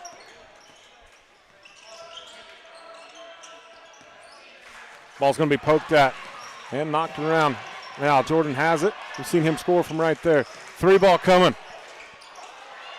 Oh, thought that one was good for the senior Sam Wheeler. It looked awful pure from our angle, didn't it? It did. Corner three, misses, and then going up strong and gets the finish. Valdetti with that one. That was a tough finish.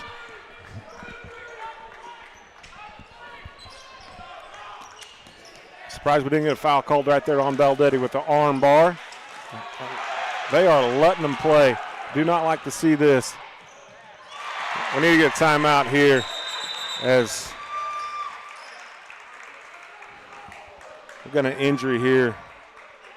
Sam Wheeler, and he's got that shoulder taped up, and he hit the deck, and he was wincing in pain right away. It was pretty instant. Hope he's he's going straight back there. I guarantee you there you see Dr. Brandon Trost getting up to go check on him. Yep. And what an asset he is to have right here in this gymnasium. You folks from Little River, if you don't take advantage of what he has to offer over there in McPherson, Dr. Trost, you're missing out because he is awesome at the sports wellness. I was focused on down here, who had that bucket for Little River? I don't know.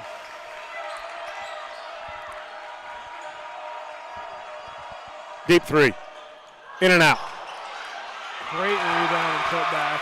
Awesome rebound. Put back by Cordell Jordan. 3-point contest. 19-22. We are 2 minutes, 40 seconds remaining in the opening half.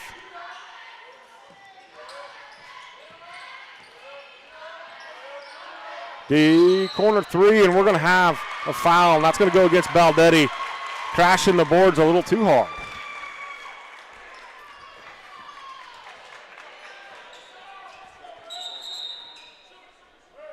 We're going to have a substitution here.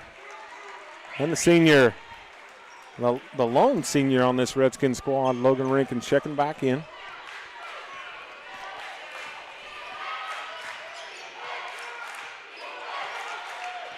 Whitson trying to set up a play.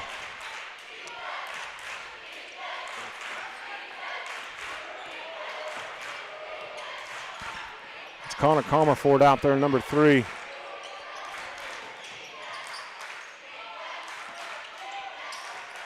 Yeah, ball just a little bit too careless with it. Yeah, but a hustle back, and it's going to go white basketball. And, you know, you got to give credit to number 23 hustling back there. And a little, that Connor is a senior, but, the timing just wasn't right there. He was cutting, and Cordell was thinking that he wasn't. One mistake didn't become 2. But then, yes, he doesn't foul there, hustles back, disrupts it. That we would have seen that be a whistle in the first contest. Yeah, I think so. I mean, the offensive player had position and gets knocked down. Yes, he tipped the ball, but if you're Oxford, you don't appreciate the no call there.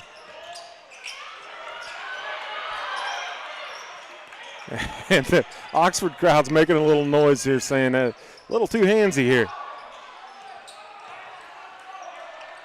But I'd say this has been an extremely fairly officiated contest so far. And we're going to get a blocking violation against Jaron Garrison.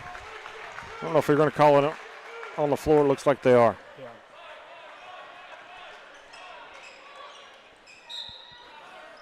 .126 remaining in the half. 19-22 is your score.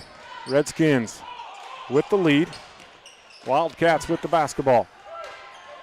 Did not see where that was going at first. Right. I was like, who's there? Yeah.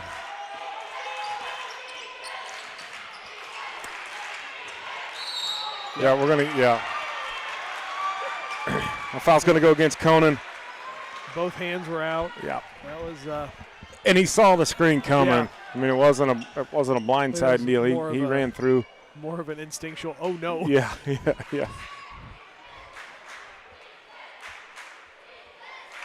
I don't know if we got the cheerleaders, what we got going on here. Official came over and talked to Mr. Garrison. Intensities are high when it's win or go home. Yeah. Great step through. Was. That But good kind of deflection from behind. Too bad it didn't go in. It was a good makeup defense, though. Turnaround jumper doesn't go. A good tip. And then a foul here. Tucker Rule is going to get charged with that harm. It will put Jackson Conan at the line with just 43 seconds remaining.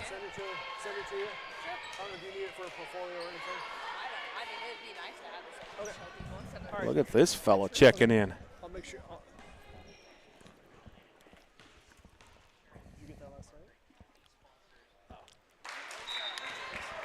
Conan misses the first one.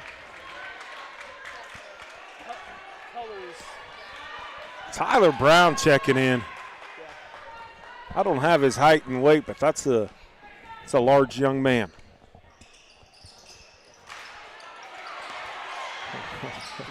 Rankin with a great board. Now he's going to have a chance at three. He's going to get all three of those. I told you he was going to get his. Second chance opportunities.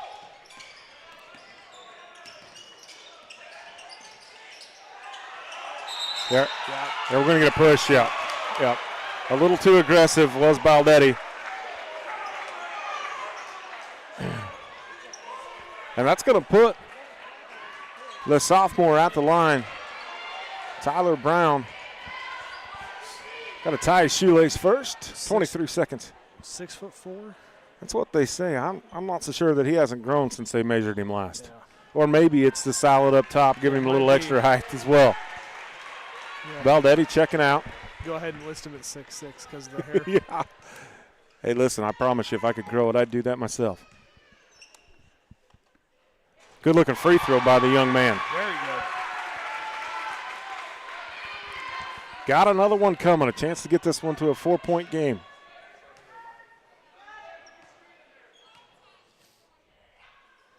Second one is good as well. Soft touch from the man. Good-looking rotation. Ooh, that was very close. Good kick around. Three ball doesn't go. Fight for the rebound. Oh, Cordell Jordan going to pick up a foul with 7 ticks on the timer. I think that's foul number 3 on him. That's tough. Yeah, that's it's going to put Lincoln Raleigh at the line. Yeah, and it is foul number 3. Oh, that's frustrating. Got a little perspiration on the hardwood. Get that cleaned up. Good job, Ben Schmidt. A little janitorial work by our officiating crew.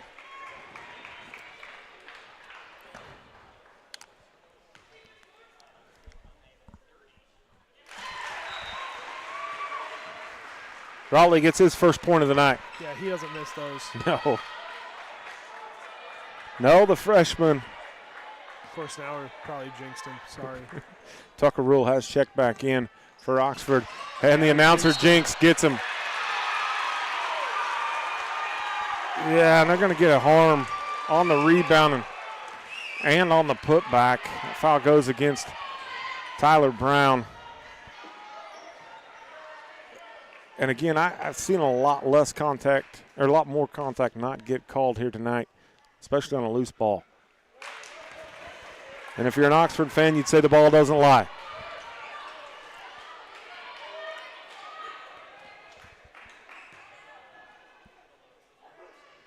Giannetti at the line gets a second one. He's quietly got 5 tonight. On an open lane here at the end of the. Oh, you need to just go ahead and take that one in there, buddy. That may not be your shot. And they are, and they're going to call the foul at the end of the buzzer. Yeah, that is. Oh, that is a hard one to swallow, and it's going to put Raleigh at the line with nobody else there to shoot 3 free throws.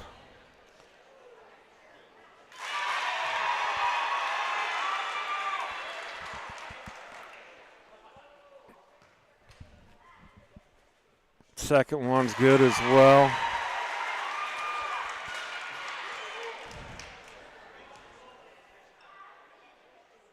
Third one is good as well.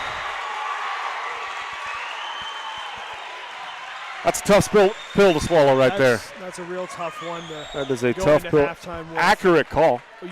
Had no Yes. choice but to call it. I mean, there was significant contact right there. Just court awareness, right? Very. Yeah, you got to have it, especially in situations like this. High pressure, a lot on the line for for everyone on your team, and you got to know that he's probably not going to make it. Yeah, so yeah, a 1 in don't touch 50, him. 1 in 50 chance, and there's a 1 in 1 chance that if you make that much contact with the guy shooting the basketball, that the official has no choice but to blow his whistle right there. And really, I mean, it took the air out of the broadcast right here. Yeah. I mean, like, that just happened. It made a huge swing in this game. Gets it from a 6-point contest to a 9-point contest, 21-30. Oxford's a long ways from out of it. Yeah, they're right there again. It's you take that away, it's a 6-point game. Yeah. And they've had the looks, and again, kind of like the last game, you just had a couple that just haven't gone. We'll see how the second half plays out, but neither team has got the shots they've made have been good basketball plays or hustle plays on like a busted rebound and get the put back. No one's shooting lights out so far. You don't have someone that's just on an absolute heater, but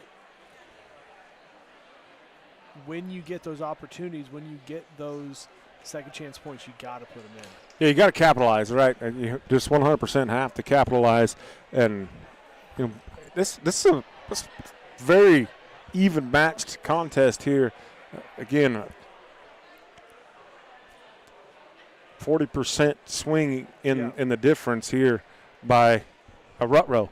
Yeah. Let's just call it what it was. It was a rut row. You just don't do that. And a couple weeks we saw Little River here have a 19-point lead at half, and it got cut to 4 in the third quarter. Yep. So things can change very quickly. I believe, and again, these are the only real frame of reference I have as far as watching Little River's film goes, but for watching them. The game against Gossel earlier this year, Little River led for most of the game when we played them at Gossel at the beginning of the year, and we came away with a 4-point victory. So. Yeah, and they're a young team, of course, led by their senior Logan Rankin, who has a 6 with just the 2 triples tonight. And I'd still take the over on whether or not he gets the double digits. I think he probably will. Some scoring for you here. Lincoln Raleigh with 4, all of them at the charity stripe. Logan Rankin with 6. Logan Schubert with just 1 at the free throw line. Blaine Baldetti with 2. And then Ty Giannetti with 5. 8 for Jaron Garrison. And a bucket for Jackson Conan. And there's one more bucket out there somewhere to get you to 30 points. We missed that one as the young man for Oxford was down on the hardwood. That was Sam Wheeler, grimacing in pain. We sure hope that he is okay. Obviously, we saw the sports medicine tape on his shoulder that he came up favoring. If I stayed at the Holiday Inn last night, I'd say he's probably separated his shoulder before, and just the attention he got from the crowd, probably mom, dad, and several others that walked out. I would guess that they all knew because he went straight to the locker room. Again, I'm not a doctor, and I don't want to predict what happened, but I would bet that his shoulder popped out on him. Yeah. Unfortunately, and we are so blessed. Once again, Dr. Brandon Trost here tonight. Have not seen him return to the sidelines either, so I'm guessing he's doing everything he can to try and get that young man back into the contest. And we want to say thank you to him. He's such a wonderful young man, a great guy, just a phenomenal human to be around, and then a pretty darn good doctor himself. Yeah, he is. Scores for Oxford: Zane Whitson with 3, Kellen Green with 8, Cordell Jordan with 6, Tucker Rule with a bucket, And Tyler Brown's got a couple from the free throw line, and I think that totals somewhere close to 21. If anybody at home was doing math and we were wrong, well, sorry. This is a very unofficial stat keeping up here. Yes, we do not have the scores book by any stretch of the imagination. Well, folks, again, we appreciate you tuning in. I know Little River folks at home, you guys have had the opportunity to listen to this broadcast or watch this broadcast. It's way better to watch than it is to listen to. We appreciate you tuning in. We apologize for the little audio at the front end of this deal. It is what it is. It is a great program, and we just cannot say enough about all of the sponsors led by our friends at HCI and what they do. And then what, we always talk about the sponsors, and I talked some about your kids, but I want to give you the opportunity to talk a little bit more about your kids and what they're doing here and what this program is bringing to them in the classroom. So for me, doing this has always just been kind of started off as like curiosity, but and sort of as we've gone on, you look at how things are out there right now, if we can do this, on the budget we have, which I know it looks like we got a lot, but this is 7 years of building stuff here. So, yes, we have stuff, but we didn't get it all at once. But if we can do this, and if we can create this kind of quality broadcast, how easy is it for someone? I'm talking about media literacy and stuff like that. If we can do this, yeah, we're doing it for a good reason, but kind of calls everything else into question. Okay, why is this person putting these videos out there? How are they making the videos? What's the purpose behind them? So I look at it in terms of media literacy, and that's part of the the history teacher in me. But also it's given kids skills as far as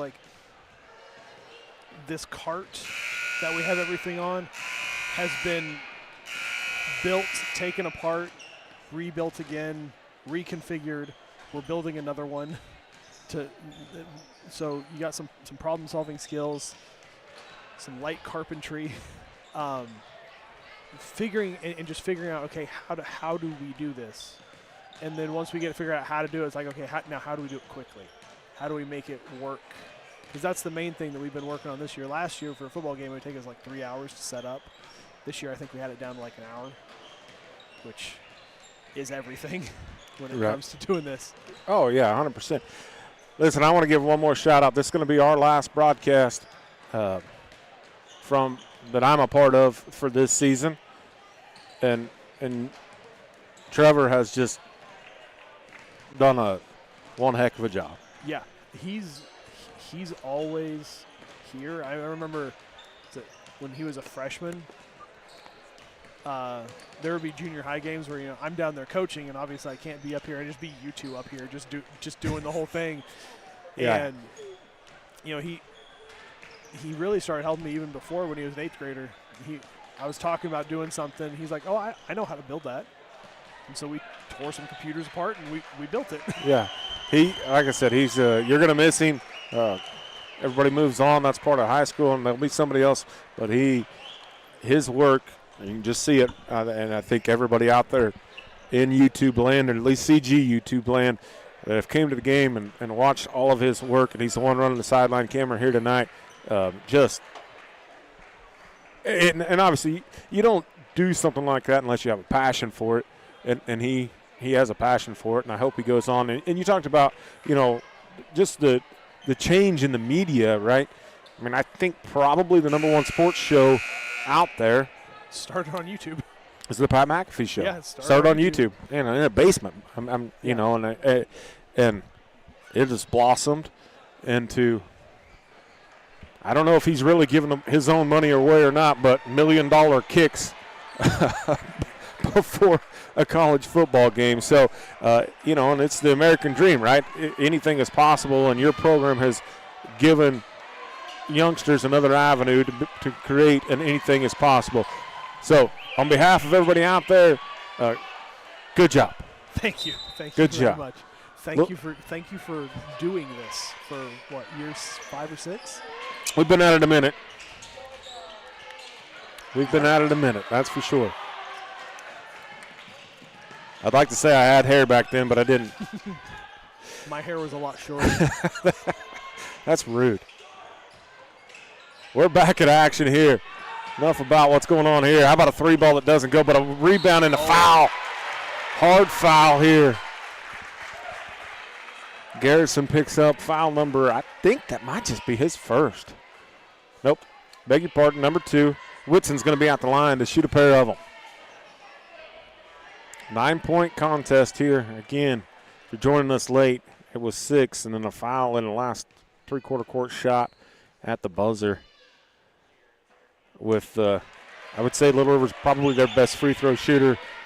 Lincoln Raleigh got to the line to shoot 3 and made them all, extended this out into the spread that we have right now.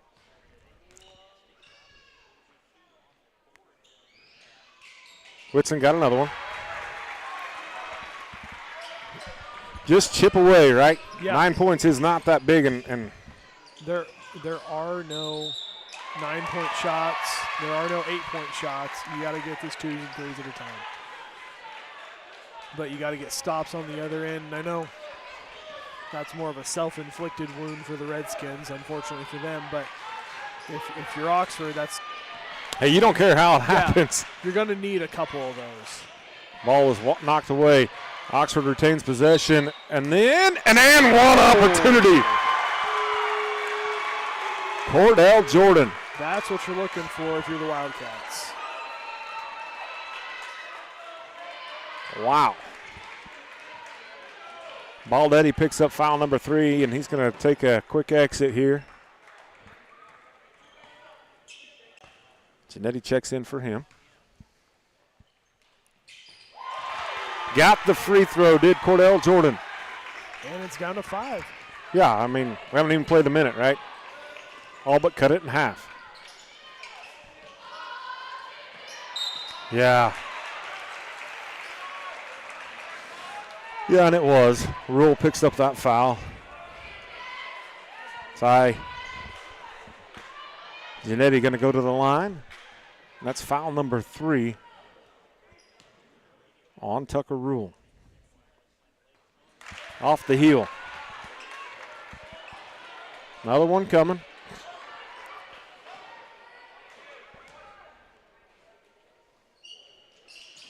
Second one no good, and Jordan with the board. Up ahead in the corner. Love to see this. Wish it would go. That's the young man that hit the deck hard. Back out there for the Wildcats. Love to see Sam Wheeler back out there. He has the basketball. Obviously, he's got confidence in his shot because he was 5 foot behind the arc and he squared up. Ball's. Oh, that was a take. I'm not so sure if that was deflected or if he just went high off the glass. Either way, it goes through the cylinder. 3-point contest. He is quick and he can elevate. Yes, yes. Fast twitch muscles. He's got them. Wheeler gets a hand on it. Step around. And the bucket is good for Logan Schubert.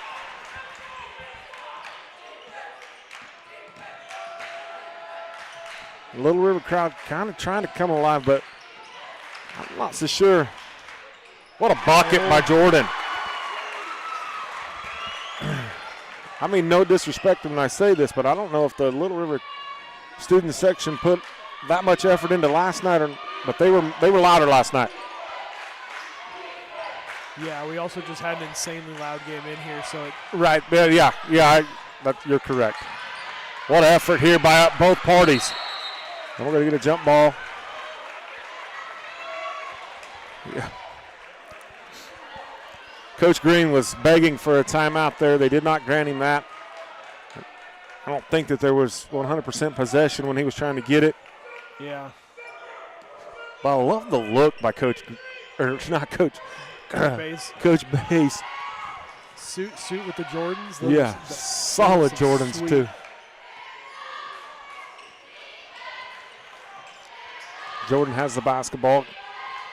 Doesn't get it. but a tip out. Going to stay Oxford basketball. This will tie the game. Doesn't go. Rankin with the board.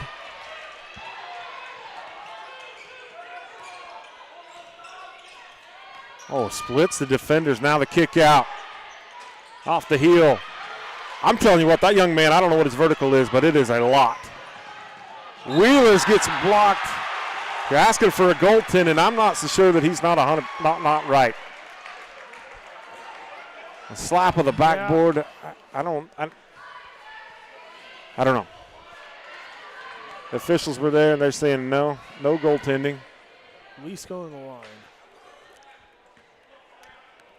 It's foul number 2 against Ty Genetti of the Redskins.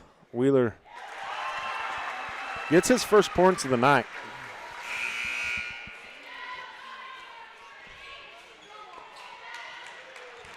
Raleigh has checked back in for Little River, giving Logan Schubert a rest. Wheeler, he thought it was good when it left his hand. Guessing he doesn't miss very many free throws. But he missed that one. 30-32 is your score. Again, Wildcats came into this half down 9. Now just down 2. Yeah. +7 in the first half of the quarter. Half of the quarter. That's right where you want to be if you're the Oxford Wildcats. Good board. Real good rebound. Good board. Kellen Green with that one. Oh, what? Just now a kick out. Wheeler in and out. Conan with the board for Little River. Garrison has the basketball. Finds Raleigh. Now back to Garrison. Raleigh can shoot from anywhere in the gym. It should be Oxford basketball, and it is.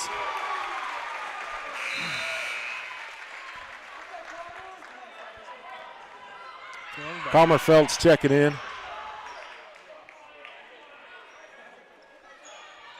Everything's getting a little chippy, and some mom's not liking it. Also checking back in is Tyler Brown.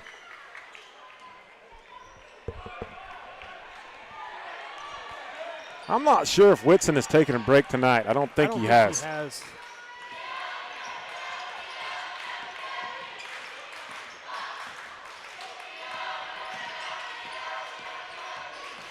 What a find. Doesn't go. That was going to make an HCI instant replay right there. We love good dishes around here, and that was one of them. Brown just unable to finish.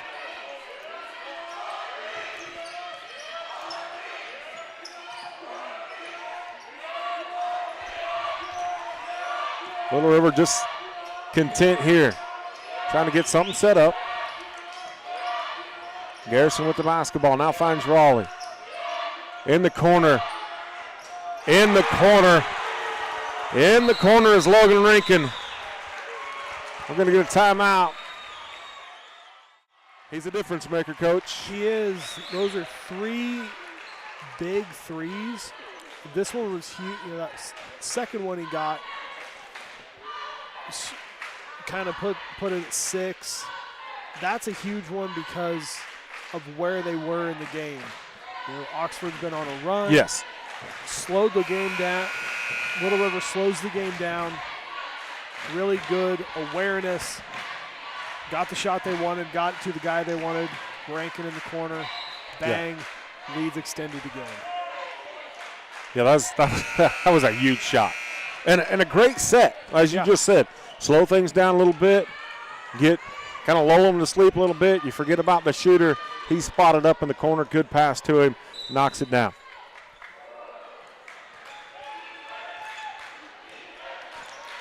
Whitson gets it across the timeline.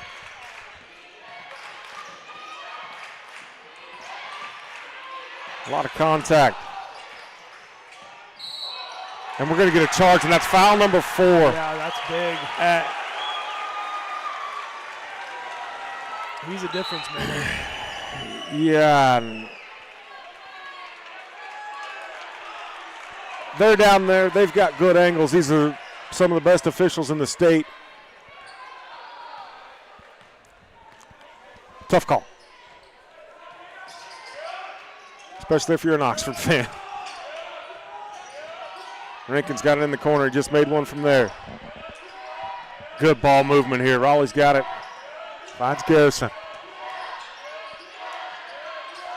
Good defense. That was really good defense. Oh, and then Garrison gets a steal back and a put back. That was really good defense from Jaron Garrison. It was, and if you're Oxford, you're thinking there might have been a foul there, and I think the officials had started moving up the floor and didn't know that there could be the potential of something going on there. And just like that, it's back to a 7-point lead for the Redskins. And I think they're, in my opinion, they've stepped up their defense just a touch. Yeah.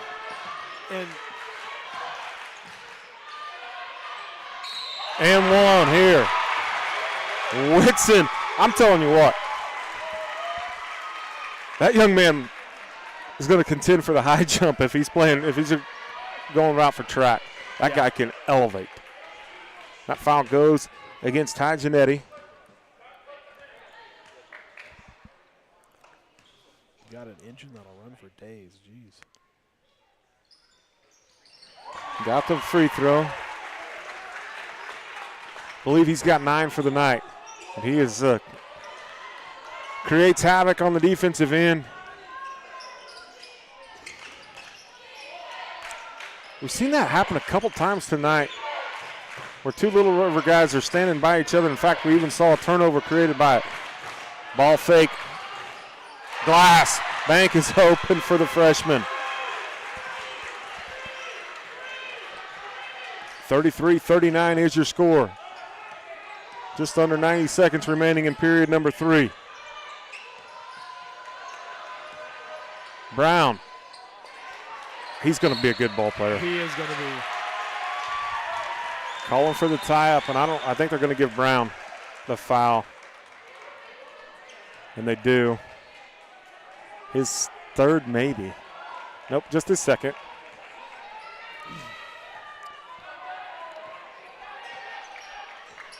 (33-39).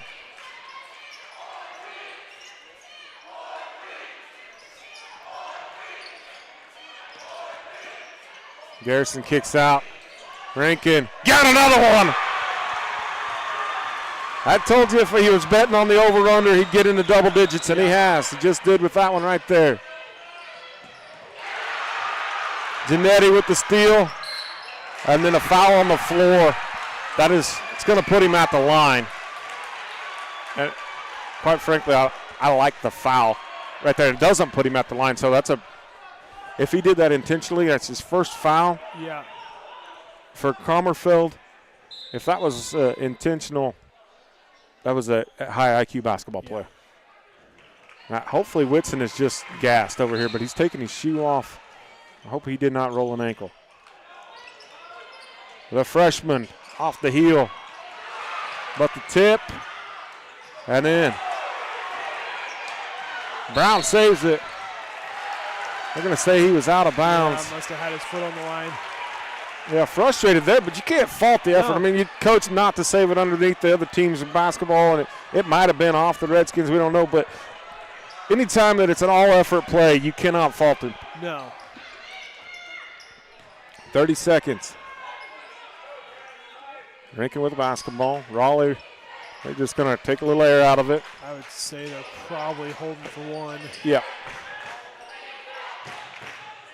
And I have a suspicion of who's going to be that one. I mean, number 1 or 3 would be taking the shot if I'm calling plays. And they got beautiful kick out. Almost gets the kiss. Clearing the boards is Brown. But we saw this at the end of the half. Just got a little bit ahead of themselves and bad things happened. And they got it down to 4? Yeah, they got it down to 4. Or no, they had it down to 2 at one. Yeah, down to 2. Yeah. Well, again, winner goes to Dodge. Victorious, the loser goes home. And that's high level of intensity, high level of emotions. We've seen the crowd get into it, get with some frustrations, and 100% understandable. Oh, yeah, 100%. And it's that time of year. It is. Like, I mean, there's like if you're a senior, right? It's the last competitive basketball game. If you don't win, it's the last competitive basketball game that you play.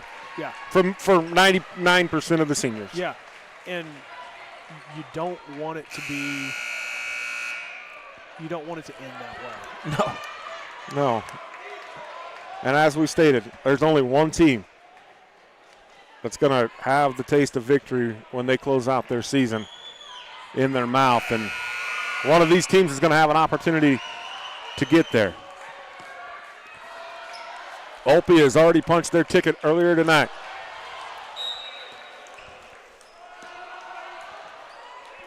Little River clad in red. They have the lead, 42-33, and the basketball. Kick out. Oh, he's good with those passes. They've had a couple really good looks here in the last couple minutes of basketball that haven't went.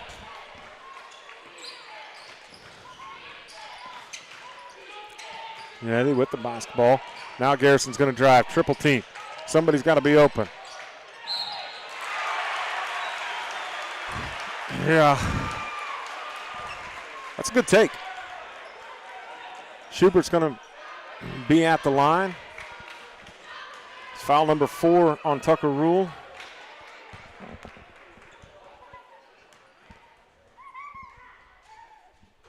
This is the first one.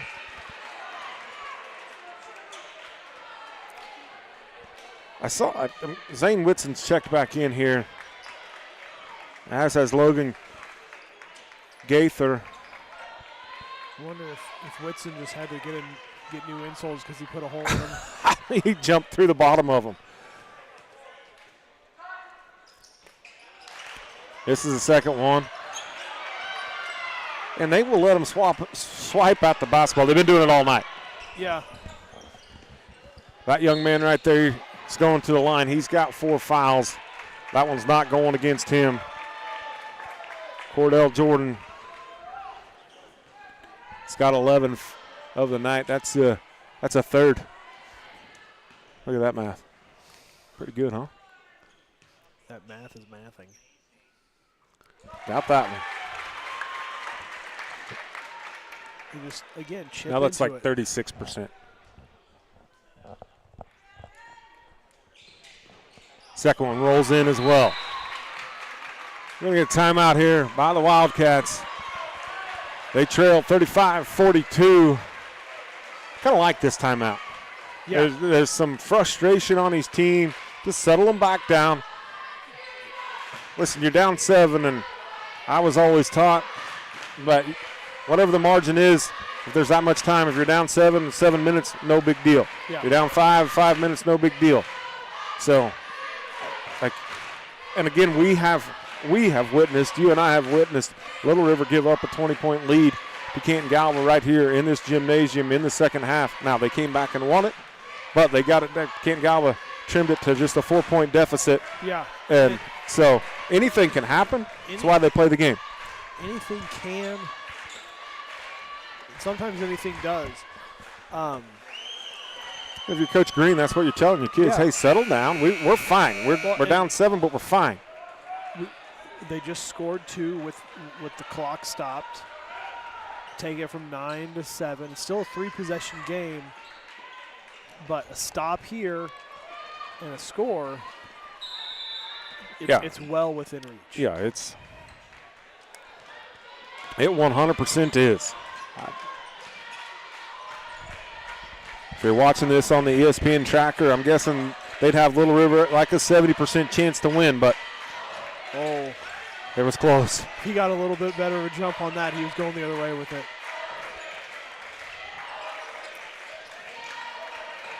We've seen Little River do this a few times this half, just kind of take the air out of it a little bit, and you see Rankin sitting over there spotted up, and they missed him. That's something they're really good at. And you know, if I'm Coach Bass in that timeout, I'm telling him to go out number 23 and see if you can't foul him out of the contest. Yeah. I mean, it's part of the game, right? It's gamesmanship. Whitson, and he gets it. Oh. If we got an opportunity, that one might make the HCI instant replay. But yeah, stop and score. It's a 5-point game. And if you're Cordell Jordan, you got to know you got 4, Yeah. right? You got to play it a little soft, but whoever he's on, I'm guarding. I'm going out. That's where the ball's going to go. Yeah. Make him make a decision. Do we want to play tough defense or let you have the shot and get a rebound? It's not the guy you want shooting if you're the Oxford Wildcats, but he comes up short. Does Logan Rinkin.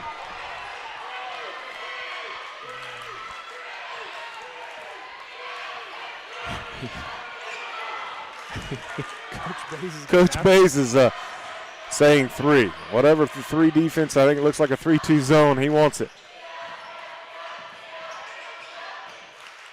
Thought about a step back 3. Now finds Jordan in underneath. Doesn't get the finish now. But with the rebound and the putback, number 44, Logan Gaither gets that one, his first points of the night. And just like that, the crowd. You see Tyler Brown over there cheering on his squad. He's off his feet.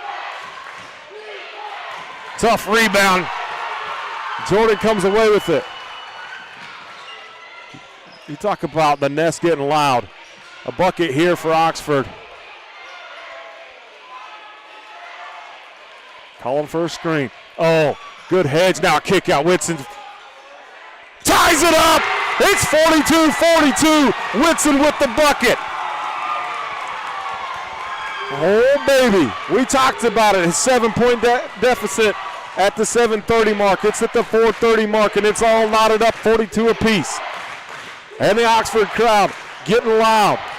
And that will silence them. Just like that, Logan Schubert with the answer. Oh, go to the hole. Ball knocked out of bounds. It'll stay Oxford basketball, 4:18 on the clock. And you know, that's something that I've always been really impressed with, especially going back to that previous game we saw Little River here. It got close, but they never got flustered. Yeah. It's a historically winning program, right? Yeah. And winners win. A lot of contact down low that didn't get called, and sometimes you just can't see everything. Jordan misses this one. It's going to stay Oxford basketball. And my angle had that right. He tipped it off, went off of Rankin's shoulder. It's from my angle. Could be wrong.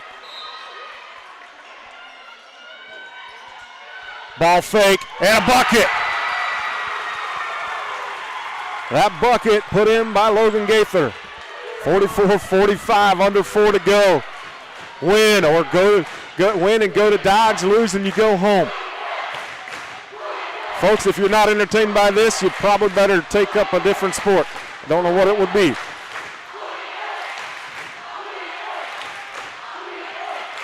We got us a good one here in the nest. Rankin with an extra pass. Hey, what another answer. How about Jaron Garrison from the corner?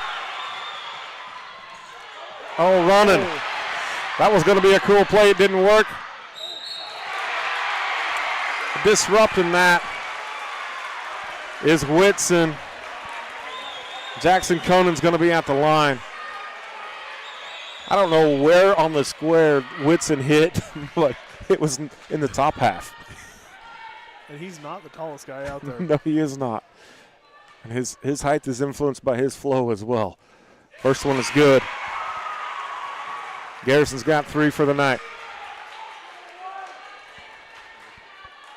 Connor Comerfeld checking back in, the senior number 3. Sam Wheeler's going to give him a little break. Get fresh for the end of the game. Second one rattles in. For Conan, we're going to get T.O. here. It was knotted up, and now it's a 6-point game. And frankly, you can't trade 3s for 2s. I mean, that's part of it. But, hey, it's still, if you're Oxford, we know we can get right back in. It's 2 possessions. We can get a stop. We don't need a 3. Yeah. We still got 3 minutes. Definitely pull this out. Yeah. I mean, like I said, this one, just 30 seconds ago, you had it knotted up. Yeah. Like, kudos to Little River. And you started to talk about it, then we had more live action going on.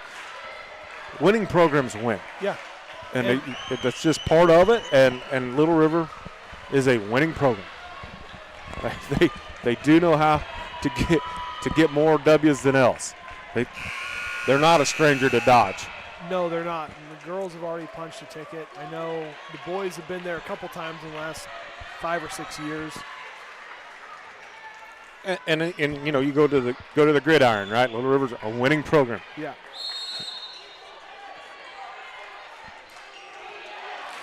Whitson with the basketball. Gets it across the timeline. See what Oxford has drawn up here.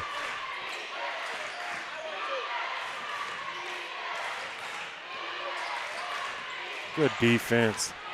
Tries to, what hands. Great hands by Blaine Baldetti. Gets one in the passing lane, gets a steal for the Redskins.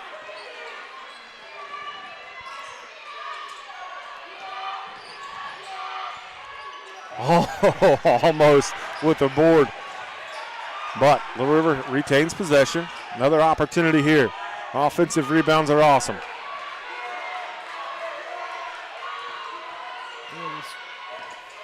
If you're the Redskins, you just want to get a shot that you want. Yeah, but then Cordell Jordan with the Euro step off the steal and the finish. Hit the HCI, saved that one for an instant replay. It's too bad I can't switch angles on the replay. I think Trevor got that one like up close and personal. 4-point contest, 2 minutes, 9 seconds remains in one of these teams' season.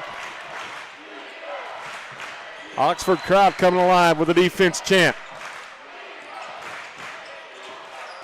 Good defense here as well. Little River content. Defense being extended now, driving to the lane.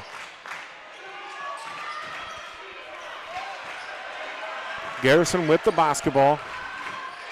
At some point, Oxford's going to have to press the issue just a little bit. There is no shot clock yet in high school basketball. Yeah, and listen. Kind of had to. Yeah, they only had 2 fouls, so like you're going to have to create some, or at least take some chances. Just the second foul on Kellen Green. Deny, deny, deny, if at all possible. Stay hooked with the foul. Yeah, there you go. Good job by Connor Comerford.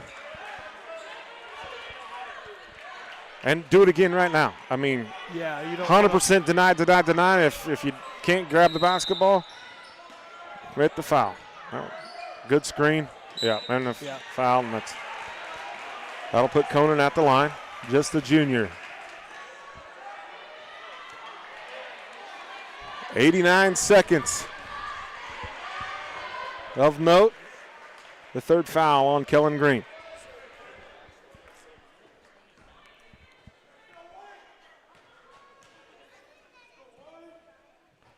First one is pure. Ice running through his veins.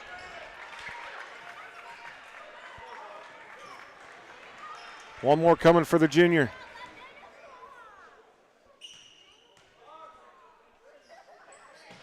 Second one's good. I want to give some more kudos to Cordell Jordan. You know, he's played this whole quarter basically with 4 fouls. Now kicks out, finds Wheeler. Wheeler unable to connect there, unfortunately, for the Oxford Wildcats, and then a foul here.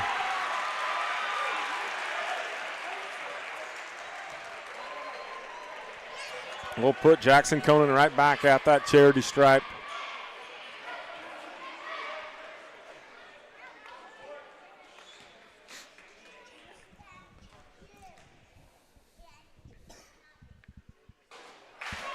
Well, if you're Oxford, that's what you like right there is a miss.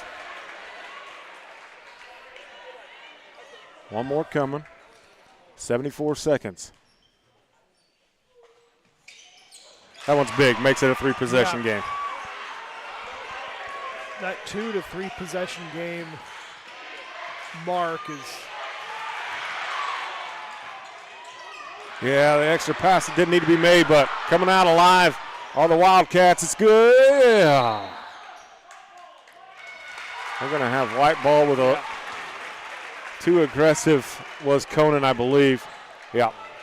Gave that one to Jackson Conan.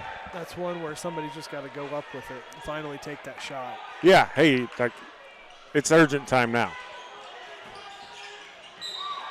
Stay in white ball. They do like when I was coaching 3rd, 4th, and 5th grade, we called that zero. If you can seal a man, seal him, and they like that one. Wes is pretty good at that. Yeah, we practiced it a time or two. Wheeler needs to go up in a hurry. A one-hand runner doesn't go, but it's going to stay white basketball. Yep. Again, a 7-point contest, 51 seconds. Hey, we watched KU give up a 6-point lead with 14 seconds to go. This thing is not over. Remind me. And they go right back to the zero, and they are good at it. Quick timeout here. I like the timeout by the coach. He stops the clock. Back to a 5-point game.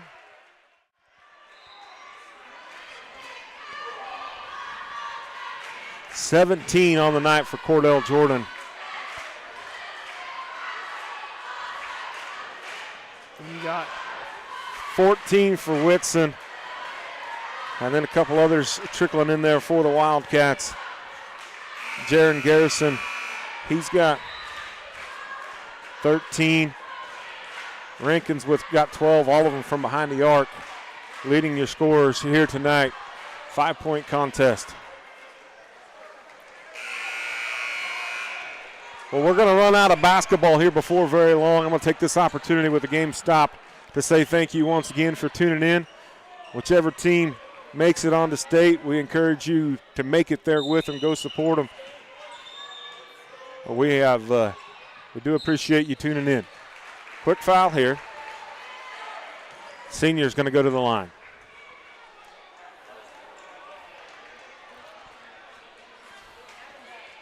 He's quite the baseball player too, isn't he? Yeah.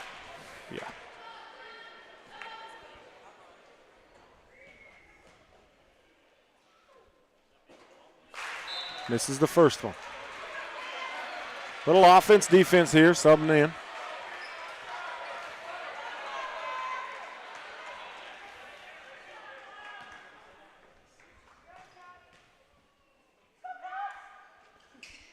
Gets that one. 13 for him on the night. Whitson gets it across the timeline in a hurry. Finds a cutter. I love that play. Real quick. Right, it's back to a 4-point game. Coach must be out of timeouts. Oh, and didn't need, almost. That was borderline. Yeah. Probably caught him off balance a little bit. I think so. And it was to the body. Yeah. You know, if that's up there in the head and shoulders area, the head and neck area, they're probably going to have 2 shots and the ball. 2 coming here for Conan. Got the first one. He has lived at that charity stripe. He's got 8, 6 of them from the free throw line.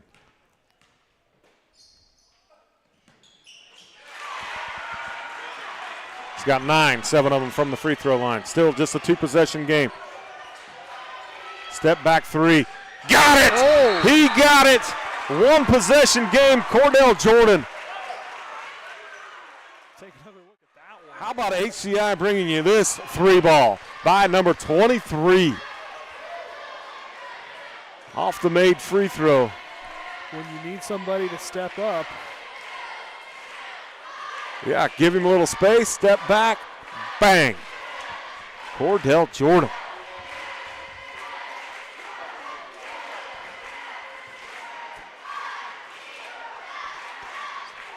That gives him 20 on the night. And that's what's sitting for a large part of the third quarter.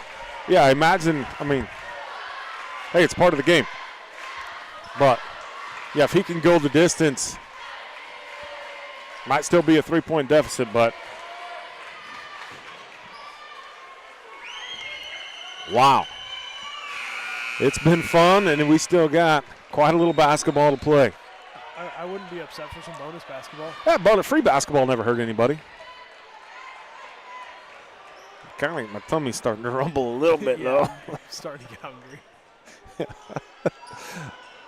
I'm guessing the folks from Oxford, they'd appreciate some free basketball.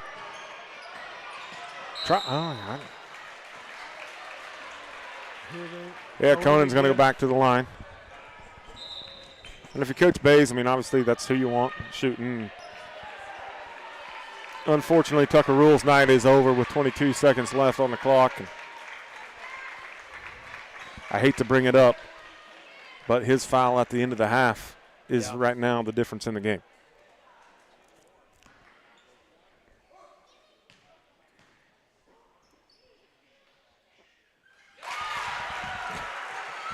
Keeping track of the scores right there. It's all picket fences for Jackson Conan. One point at a time, but that one was huge. Second one's good as well.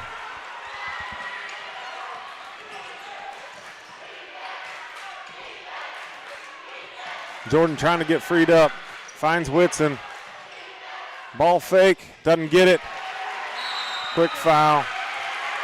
I'm not sure who they gave it to. Probably puts it on ice. Yeah, it does.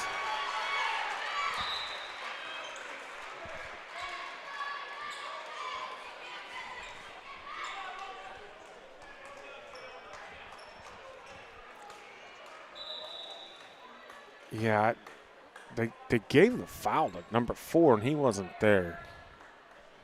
It either had to be Whitson or Jordan.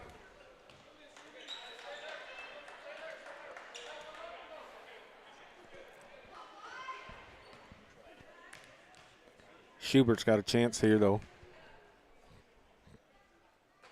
Misses the first one.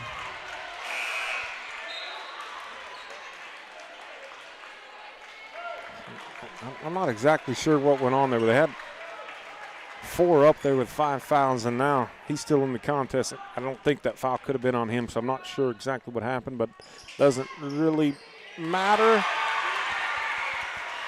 That free throw is good. Don't foul if you're Little River. That needed to go if your Oxford goes out of bounds. 6-point game. And now you get your free throw shooter back in there. And you can, Little River can taste victory as the senior gets a large hug from his coach. And Oxford respectfully just lets this one come to a close. Hey, Oxford, you guys out there that are paying attention and watching this game, be proud of your team. That's a heck of a basketball team there, and that's just part of the season, right? It's win or go home, and unfortunately for Oxford, their season is over. And congratulations to the Little River Redskins as they're going to go on to Dodge and hopefully make a deep run, make her all the way in there. We're going to sign off on this, and as we always do, this is a Canton-Galva broadcast, so go Eagles.